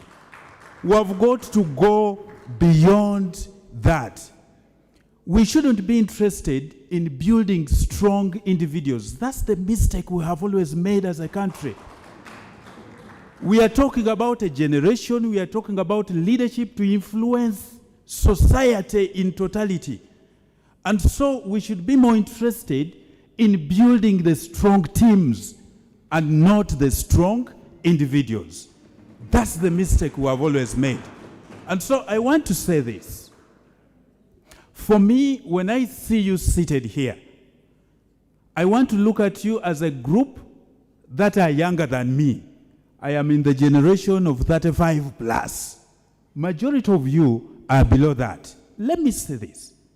Those of us in the level where I am, if we don't work hard, if we don't refocus, we're already losing it. We're already losing it. That cohesion, that mindset to focus on a country, to focus on change is not there. We are all about ourselves. And so for you who is below 35, you have got an opportunity. And that is what I feel you should be focusing on. That's what I think this forum, this symposium, should help you achieve. You need to be looking at yourselves as possible leaders who are going to influence the country tomorrow. And so you need to build the networks beyond just the individuals, beyond just your own institution. You need to realize that you need a person from another party, you need a person from another institution to help you achieve that. So, my brother, when I was giving an example of people like Sankara, it wasn't that I was, saying they have done so well, but they built networks within their generation, networks that helped them to achieve what they wouldn't achieve individually. So you have a role to play. You've got to see yourselves beyond just you, the individual. And that is where the focus should be. That's where the discussion should be. Now, talking about PPP, and maybe just before that, the question of money. You see, the question of money is bigger. It is a moral decay in this country. And we all know that. And don't be deceived that you as a young person, you fail because of money, as though those who are older than you, they are succeeding just because they have money. There are people who are much older than you, they're also failing because of money, by the way. It's also a factor there. It is not something that affects only the young people. So it is a decay in our moral system as a country. It is something that your generation must work to solve. Those are one of the challenges you're going to have. Forget about the thinking that somebody somewhere will give you money for you to run and succeed in politics. No, they're not going to do that. So must you sit back because there is no money? No. You've got to penetrate through no matter the circumstances. And that's where the point is. You have got to penetrate through and try to change what you think is wrong. One of them is that money aspect. As a party, we are one of those who are actually also proud of being with very youthful, membership, generally. Very youthful membership. And I must say, it has been very deliberate on our part to try and build that. By the way, just to say that I am 12 years as Secretary General of the PPP. So you can imagine the time I took over as Secretary General of PPP, I was of course much younger. That speaks to what the party believes in. And so our work is to ensure that we do the things that are necessary to bring in more youthful people into our party. We've got mentorship programs that we're running as a party. We've got deliberate capacity building programs that we run with the young people. And our youth league members understand this because we've been working together with them. And we're also working to ensure that within the party, we build a resource center, a resource base, because we understand and appreciate that you must be knowledgeable enough to participate actively and sensibly in the politics. And that we are doing to try and encourage our young people. Thank you very much. Thank you very much. Ladies and gentlemen, let's put our hands together to thank Alira, Honorable Kalule, Siranda, and Honorable Auma. Thank you all very much for a wonderful sharing and reflection. As Honorable Alira finalized, he said he has been Secretary General for only 12 years. PPP does not have term limits for the... Now, how will the young people... You want me to respond to that? No, I was just thinking aloud. But thank you very much. I just wish to now dismiss the panel. Let's clap for them as they come back to... And I now wish to invite the Honorable... before I invite Honorable Rugumayo, allow me recognize the presence of Honorable Judith Achan, who is an MP in the current parliament as well. I will shortly consult on, I just saw the face, but I will shortly consult on the constituency before I, which Noya? Just Noya district. It hasn't yet been split. Okay. Okay. Thank you. You know, sometimes these days you wake up the next day, it is Noya East constituency, Noya West, Noya Central East. Okay. Thank you very much. And Honorable Judith, I was just making that in jest, but she's Noya District Woman Representative. Thank you for coming to this symposium. Let's clap for her as well. Now, on your behalf, allow me now invite Honorable Rugumayo Edson, who is a board member of the forum, to come and take the honor to officially invite the government chief whip to make his comments and open the symposium as the chief guest. Honorable Rugumayo, you're most welcome. Let's clap for him. Let's give some energy.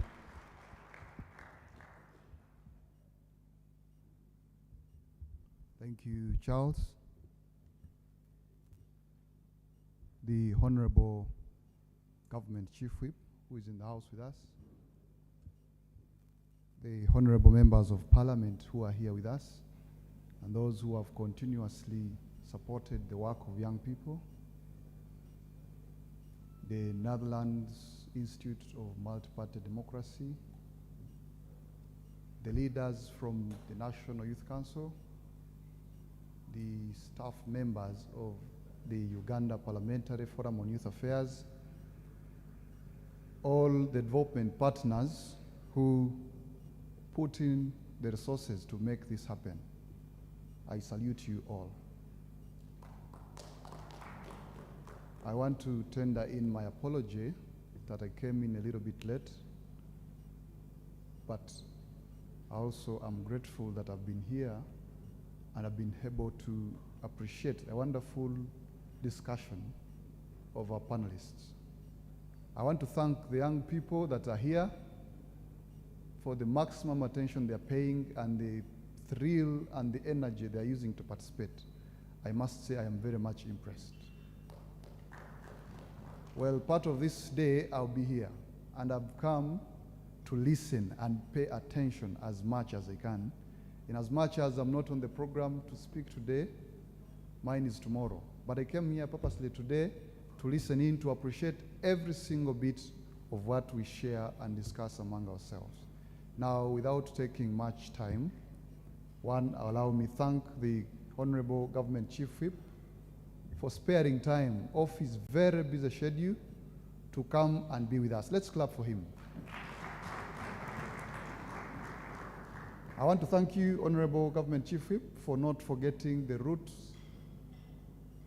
As you've been told, he was once a youth member of Parliament. He was once a member of the National Executive Committee, and yet he has not forgotten the path he took to get where he is. So, Honorable Government Chief Whip, we really appreciate that you've spared time to come and be with us. Now, without much further say, I take the honor to invite you, Honorable Government Chief Whip, to come and speak to the young people.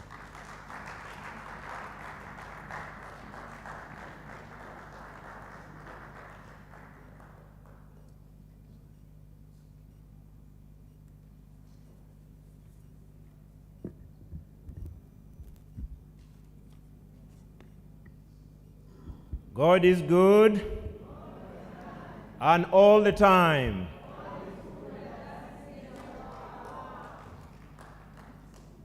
It's good to always say thank you to God for the gift of life. There are people who are struggling, but we are here, still alive and kicking. The honorable members of Parliament here present, the leadership of Uganda Parliamentary Forum on Youth Affairs, development partners, the leadership of the youth from all over the country and different political parties, the delegates to this National Youth Symposium, all protocol duly observed, ladies and gentlemen in your respective capacities. From the testimonies of the panelists, because this is a political forum, one realizes that every individual you see and you draw conclusion that I think he or she is successful has a painful story. That is the bottom line.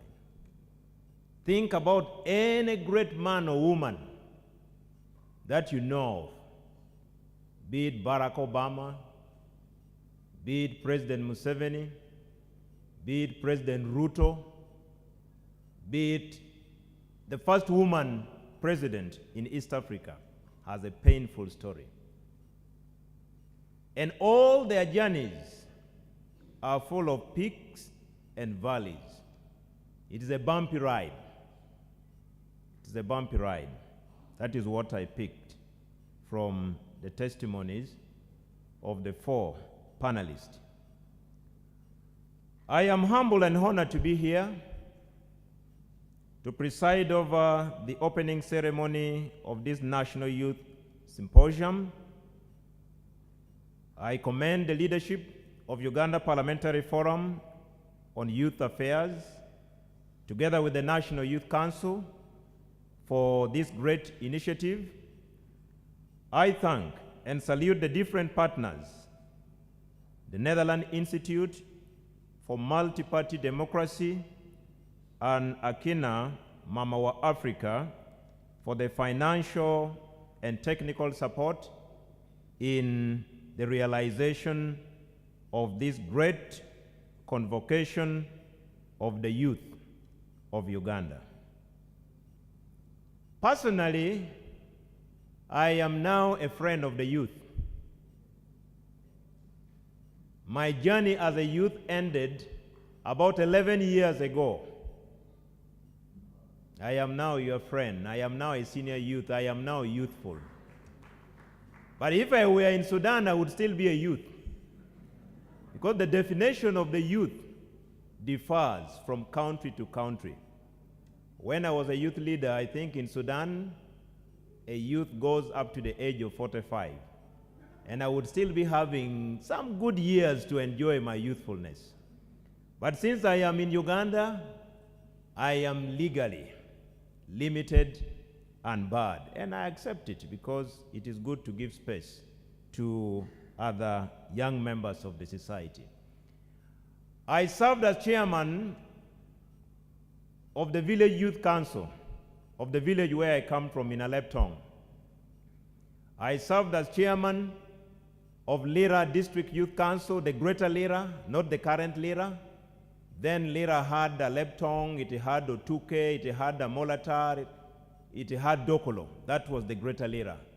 I was the chairman of the youth. I served as Secretary for Finance of the National Youth Council of Uganda. I represented the youth of Uganda at the regional level, at the Commonwealth headquarters, Africa region, Zambia.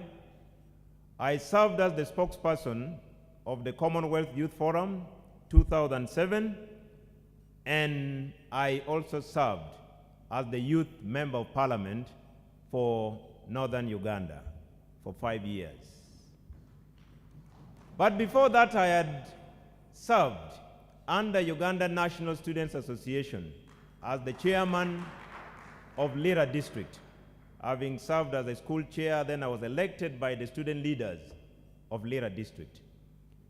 1994, at the age of 13 going to 14, I represented Northern Uganda at the parliamentary mock debate for the children, where we debated what needed to be part of our national constitution as the rights of the children of Uganda. So that is me, but what you will not take away from me is the fact that I remain a village boy, a village man, and that is me, and proudly a village man. But by the grace of God, you can see now, I am a villager in Prado, a VIP. That word VIP you keep talking about is a villager in Prado. I am one of them. So when we talk about matters of the youth, I am alive to that fact, because where you are is where I was, and where I am is where you are coming.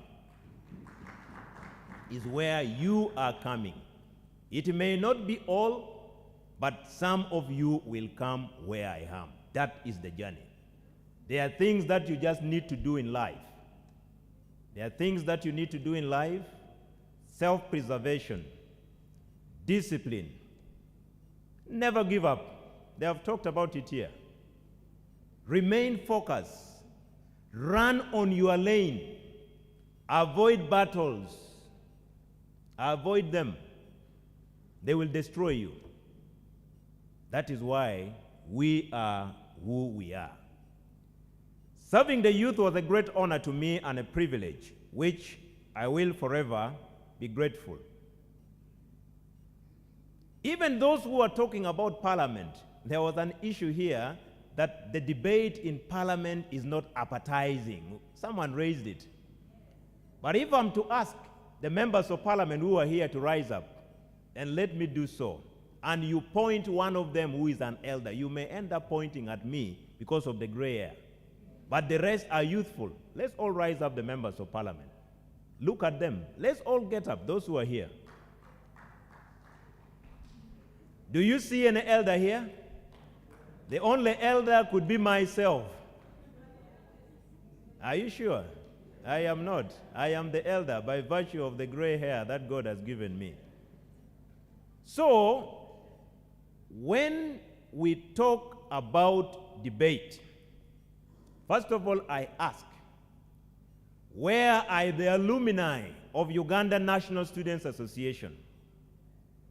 Where are the alumni of the youth structures deliberately put in place?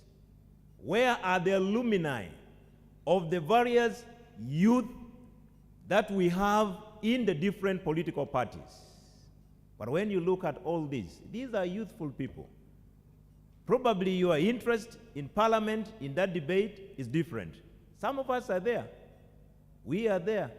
And I believe we debate. These members are there. Get interested each and every time. Probably you watch parliament when we were debating something on science and technology, and that is not your interest. Your interest is politics. By the way, parliament is the summary of Uganda. I keep stating it, because there is no part of the country which is not represented. When we are all there, the over 500, that is the summary of the country called Uganda. Those are the representatives of the people of Uganda, duly elected by the people and announced and sworn in. So please pick interest.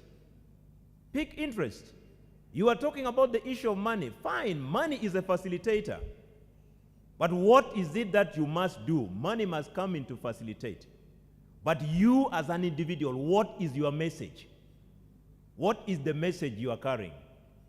Our young friend from the National Unity Platform told you about her story. And that is her story. She's now a member of parliament.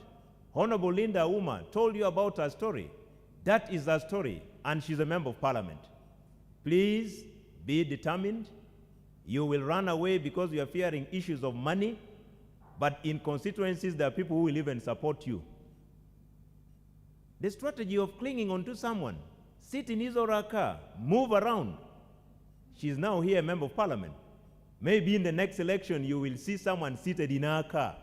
She will again produce another member of parliament. That must be, what is your tactic? What is your strategy for capturing this? There was a question on what are these parties doing? Friends, the economic question of the day is, what is it that young people in Uganda do not see in their country, but others see in Uganda? That is the economic question of the day. Let's forget about politics, because the first thing is to be empowered economically. When you are empowered, you can do anything. When you are not empowered, you are a danger to society. Because every mouth, we are all here, we must all eat, including the government chief whip must eat. We must all eat. And when you have nothing to eat, you become a danger to the society. So let's gather here next time to discuss the economic question of the day for young people. Why do we see young Ugandans departing their country, going to Middle East? Why is it that aeroplanes from Dubai is full of two categories of people? What is it that we do not see in our country that they see? As young people, we must generate this debate. Talking about the numbers, I am not in a political contestation, it ended, but there is absolutely no doubt that the national resistance movement has the biggest numbers in terms of membership of the young people, without any doubt. Without any doubt. Without any doubt. We have a register indicating names of people, including their date of birth, village by village, parish by parish, sub-county by sub-county, district by district. That is not in doubt. Young people, we need to have a change in mindset. As leaders, we need to have a change in mindset. I was a national youth leader, but we had nothing that time. I remember I would only travel from Lira to Kampala, execute my duty, run back to Lira. But I now hear there is rumors that youth leaders at the national level at least have some facilitation. Is that true? That is true. But remember, during my time, we are talking about 2001, 2006. It was purely voluntary. Programs have come in from the government. Are young people taking advantage? The Imyoga is coming. My district, Aleptong, used to get about 100 million shillings under Youth Livelihood Fund. Now, what about under PDM? The 30%. How many parishes are in Aleptong? 76. Multiply, if the money is fully released in this financial year, 100 million. And every 100 million, 30% is earmarked for the youth. We need to salute the leadership of the National Resistance Movement under General Yoweri Kaguta Museveni for these deliberate programs that are coming in for young people. As leaders, whether from NRM, DP, NUP, FDC, UPC, first mobilize your community to embrace empowerment economically. Then we can sit and discuss politics. Sitting to discuss politics when we are hungry, will not take our generation anywhere. Take advantage of these programs. These programs are for you all, not only for NRM. Please, at the Paris level, money is already going. Why don't we go sit together, the youth leaders of NRM, youth leaders of NUP, youth leaders of UPC, youth leaders of DP, go to radio, mobilize the youth. They go and benefit from this program. This is, for me, is the way forward. Otherwise, we will continue living on hope. My definition of hope is that hope is a poor man's income. It is only sustainable during the day. For how long will you live hopeful? You must do something to put hope into action. A poor man wakes up in the morning, he or she has nothing to eat. The hope for breakfast turns into lunch. Time for lunch approaches like now. There is nothing to eat. It changes now to dinner. Time for dinner comes. There is nothing to eat. At night, the poor man must either sleep or go to your home or my home to look for something to steal. Is that the future we need for young people? When government is channeling resources up to the second lowest unit, the parish. Young people, let's take advantage. If I lived in your generation, I think my motivation would be to mobilize the young people. President Museveni has always told us about his story of mobilizing Ankole. And it is on that basis that he grew his popularity. Why don't we take advantage of that?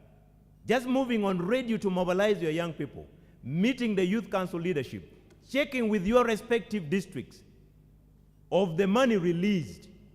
What do we have? Where are these approved circles?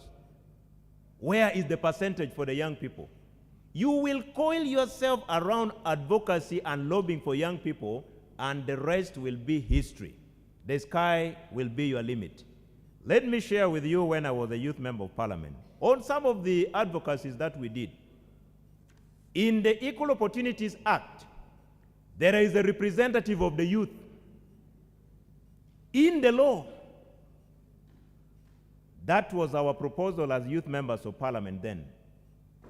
In 2006, there was a proposal to scrap the youth council. We stood tall because we knew the youth council is a nursery bed for nurturing, for grooming and mentoring leaders of today and tomorrow. We fought it. I still remember moving a motion then, I don't know whether I would move today, a motion for retirement age to be reduced from 60 years. The motion was passed by Parliament, but it was given a decent political burial because people in service never supported it. The motion was a threat to them because they wanted to reduce from 60 to 55, such that we give entry points for young people. You retire at 55. I don't know whether I would move it today. That is a discussion for another day. The loan scheme. Those were products of advocacy. Those were products of lobbying by the youth leaders. I remember one day we had a meeting as NEC because we had a lot of pressure from the District Youth Council. We fixed an appointment to meet the Minister of Finance, and we met the minister. To lobby for motorcycles for youth leaders, we were under a lot of tension. We got the 300 million that we used for buying motorcycles then for the District Youth Council chairpersons and leadership. This is what we are talking about, practical. Practical. And I want you to adopt this, friends. I want you to adopt this. The sky will be your limit. These positions they are not decorative. These positions we all are supposed to empower us as leaders to advocate and to lobby. Not only politically, socially, economically,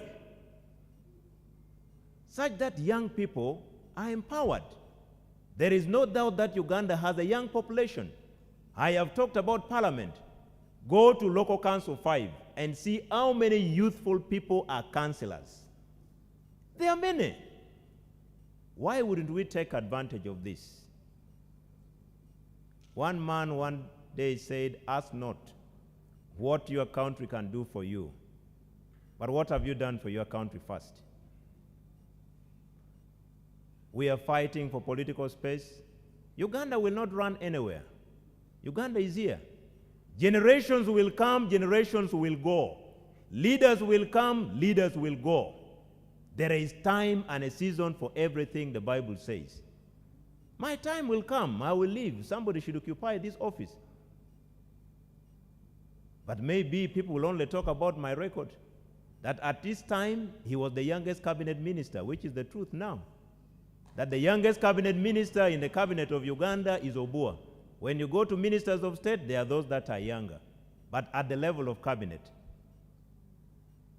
That may tell you why I had to do rebranding from your famous channel hall that young people know to the Pan-African beards, for people to know that you are not a young man anymore. So friends, I have come here just briefly to share with you that anything is possible. But as a young leader, you also need to be organized. I was in Gulu. There is one thing that I saw that did not make me happy of the leaders who were in Gulu. When the chairman of the National Youth Council stood to speak, he was booed by the youth leaders. And to me, the journey from where he was seated to the podium would have been the longest journey in his life, because every big shot in Uganda was present in Gulu, including the president of Uganda. But there is one thing I admire. I met him and told him, when he reached the podium, he changed the negativity into positivity. By the time he concluded his speech, the young people who booed him were even clapping, chanting him. That is one thing I admired of him. But that journey from where he was seated to where he went on the microphone was the longest walk. Friends, the Bible says, do unto others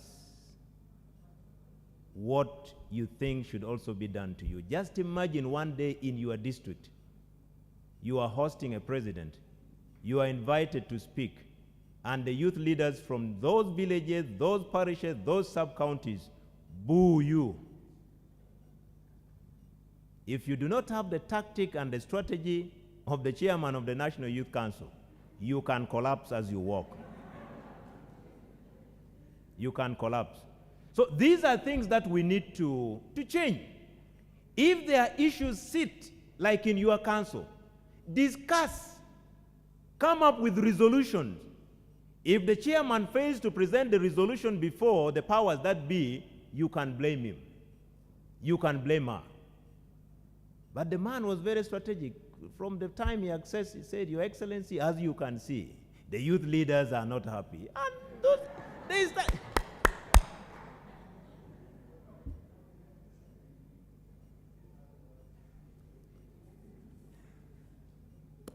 Let me conclude by saying that in the book of Luke, chapter 12, verse 48, the Bible says, to whom much is given, much is expected or required.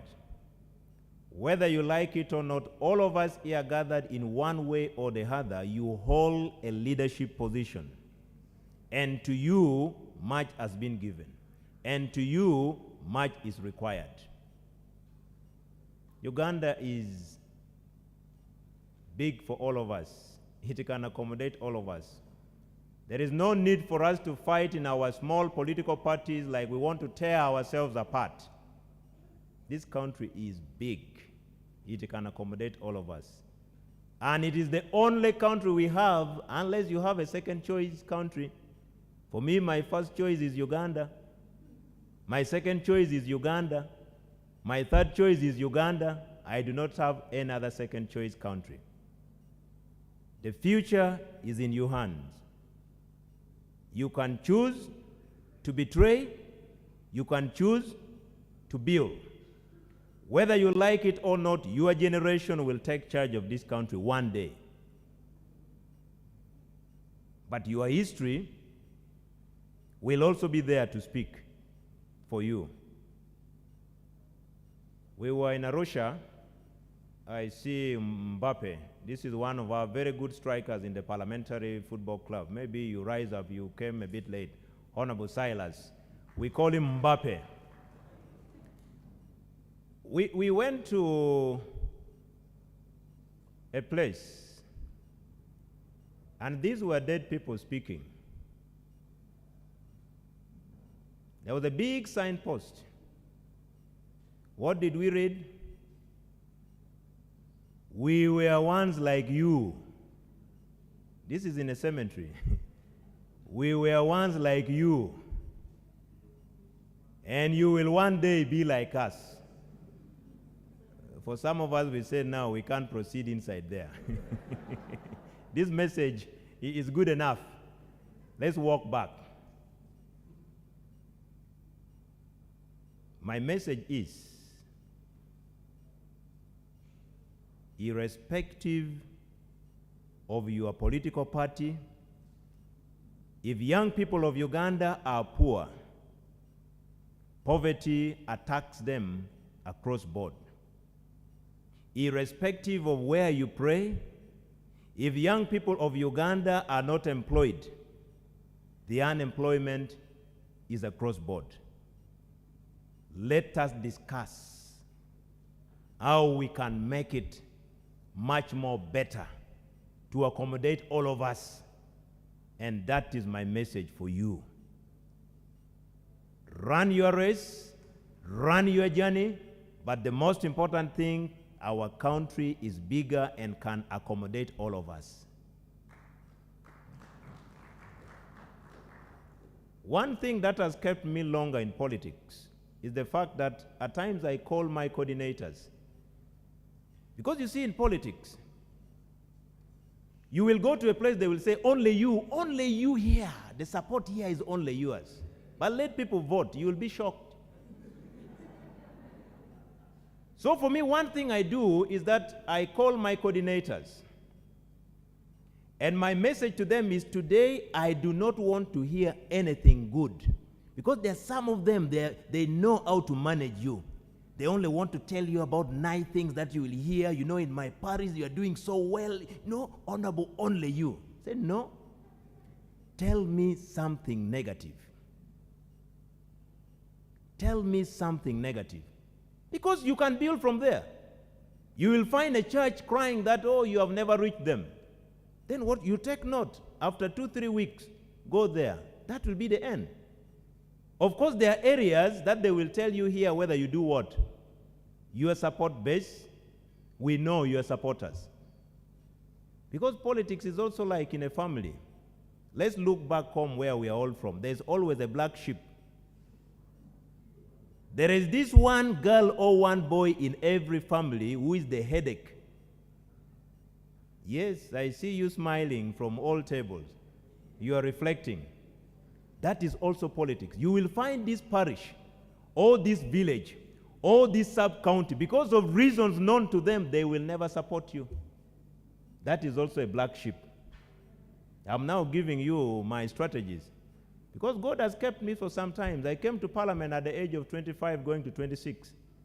At 41, going to 42, I have been around since that time. You hear of high attrition rate, 78% have lost. I am part of the 12% God has brought back. Can you imagine how God has been so faithful? That's why I'm sharing with you my tips, such that when you move, you can also live longer. You can also stay longer. I came as youth MP. But since then to date, God has kept me. With a number of history, the youngest parliamentary commissioner in the history of Parliament. Now I've just told you another history I've made, that in this season, you can also make the same history. Be reliable, be dependable, you are already tested, you are already tried. At the right time, God will place you where your dream is.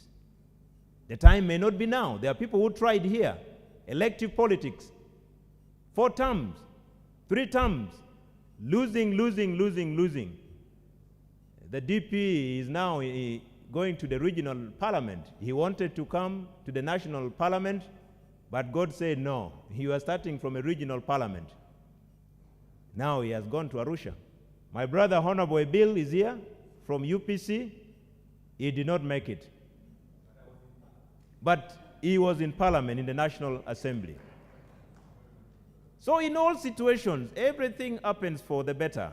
God may close for you one door and open even a much more better. May pick you from a big room and take you to a smaller one. But in all situations, friends, don't blame God. Always say thank you. Remain hopeful. With all these words, I now take the opportunity to declare the National Youth Symposium of the Youth of Uganda officially opened at Mestil Hotel. God bless you for God and my country.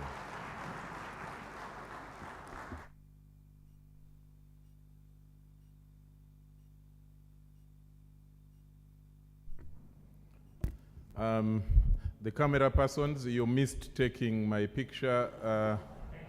The official greeting with the Chief Whip. I'm going to ensure that your payments are not made as adequately as they should be.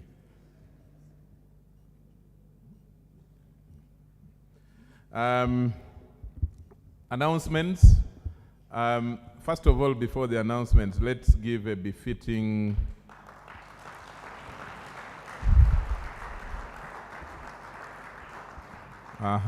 that's a very good clap for the wonderful presentation. And Honorable Oboa, you have done justice to your time, sharing your own experiences and also appealing to the young people on what the future should be for them.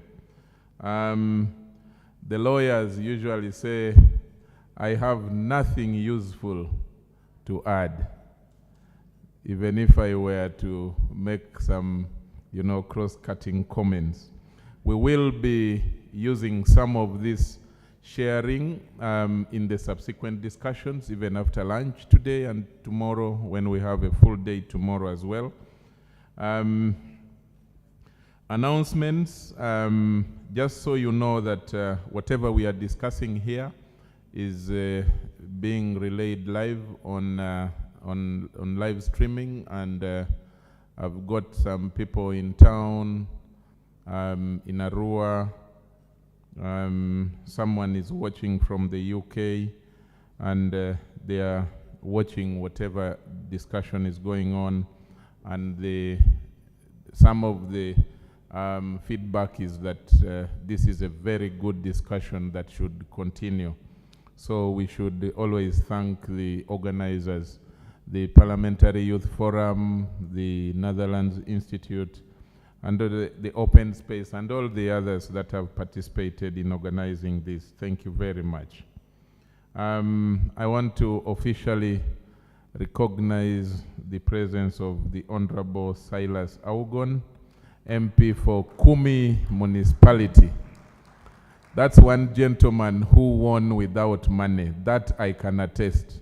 The first time, I don't know the second time whether you used no money, because the second time you had a tougher challenge. The first time I was there and his constituency had just been created. I had gone for a friend's wedding where I was supposed to be the spokesperson, and this villager, and I was wondering, he came and was praising someone he has seen on television from Kampala, and he just requested, almost kneeling, that please here allow me be the one to be the spokesperson so that I use it to talk to people in the village somewhere in Kumi. And I said, but who are you? Then the person says, I'm called Silas, and I live here, but I'm going to contest. That was, I think, 2016, 2015. Then I kept following, how is this villager performing in a municipality? Only to see him going for swearing in. Then my friend says, Charles, have you watched the other guy swearing in for Kumi municipality? That's the guy who was a spokesperson at my wedding. So I have followed him since then, very interesting character. And then he paid back for me allowing him to be the MC that gave him some more votes. When I was wedding, he came unannounced and gave me 1 million shillings for my wedding. So those are some of the benefits you get. Honorable Silas, thank you for being a friend of the young people, and I know how passionate you are about the young people. Thanks for having you. We are going for lunch, but before lunch, and I hope that my colleagues, the ushers, have given all of you, has everybody got a coupon? Everybody got a coupon for lunch? Good. I don't see a hand in the negative. I'm going to invite the Right Honorable Chief Whip with the Executive Director of the Netherlands Institute, Council Frank. There is a freeze to introduce, I think I am also now officially old in Uganda's politics, because all the people who come around, even for youth functions, happen to be just plus or minus 2 years younger or older than me. The Honorable Namayanja is the Deputy Secretary General of the NRM party. In the Youth Parliament, if I were to tell her story, when I first knew her, I would write a book of not less than 50 pages. She has gone on, she joined through the same path like Honorable Bua, but I think one term earlier than Obua. I think one term, I'm trying to remember. And, but she has been through that path, went on to become a minister, and now, and then treasurer of the party, and now is the Secretary General. Honorable Namayanja, you may wave to these colleagues of yours, your former constituency. Yes, and they want to follow and be in your path as well. So thanks for coming. You found when the guest of honor, rather the chief guest, Honorable Bua, had just finished making his presentation, and we are now going for lunch. You're welcome. I was announcing the MPs kindly accompany the Honorable Bua to an official picture that we are going to have as a record for this day. And then let's have the photographers ready. It will be done here so that we can have the banner in the background. Honorable Rugumayo, kindly lead the Right Honorable Government Chief Whip to stand here, and then the MPs follow with the organizing entities. The organizing entities, the Open Space, the Netherlands Institute, the Parliamentary Youth Forum, kindly come and join Honorable. And Honorable Bill, kindly come and join the team. The SGs, the Secretary Generals of the participating political parties here. You're very important in this. This is a political function. Honorable Namayanja, join the Chief Whip. Let's have that, and then I see if there is any other picture to take. We will follow from there. But let's have that team take the picture. Where are we having the lunch from? Which hall? Photographer, kindly come and organize the team. They may not know what to expect.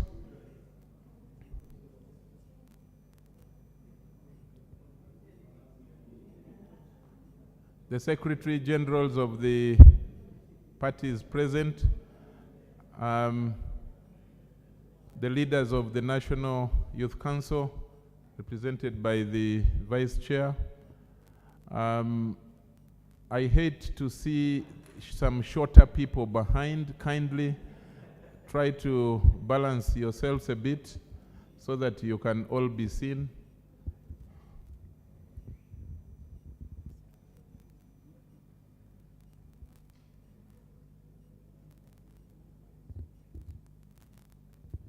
Can we have the UN women representative to join this picture, please?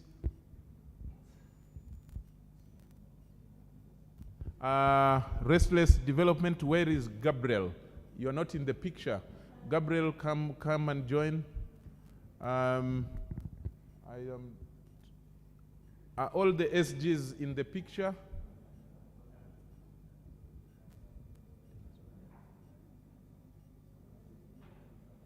Deputy President of UNSA, where are you?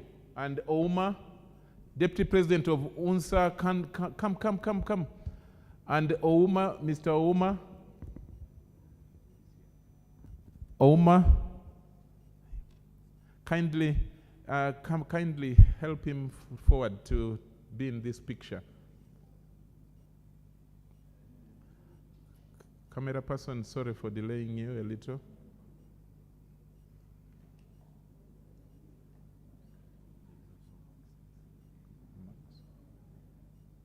Maxensia, Max.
Okay, thank you very much, all of you, and thanks for participating.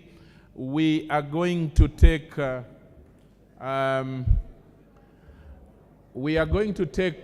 lunch for 45 minutes. We are going to do lunch for 45 minutes.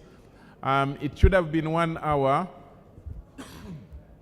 but we have lost some time. I'm trying to ensure that we recover lost time. Thank you very much. Let's go now for lunch. At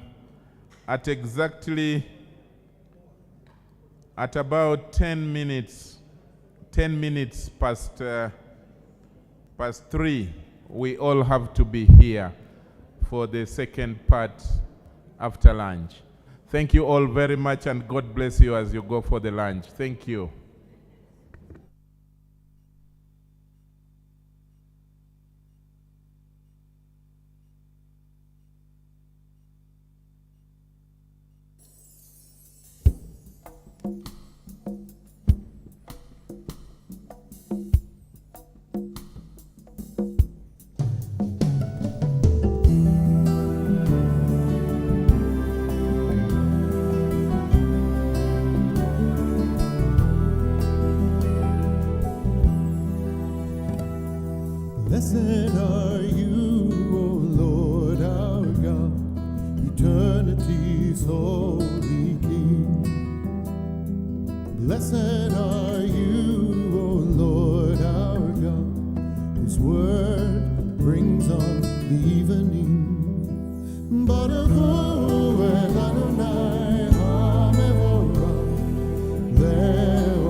Heaven's gates open up, with understanding you order the seasons, creating day and night, turning darkness into light, arranging the stars to your pleasing.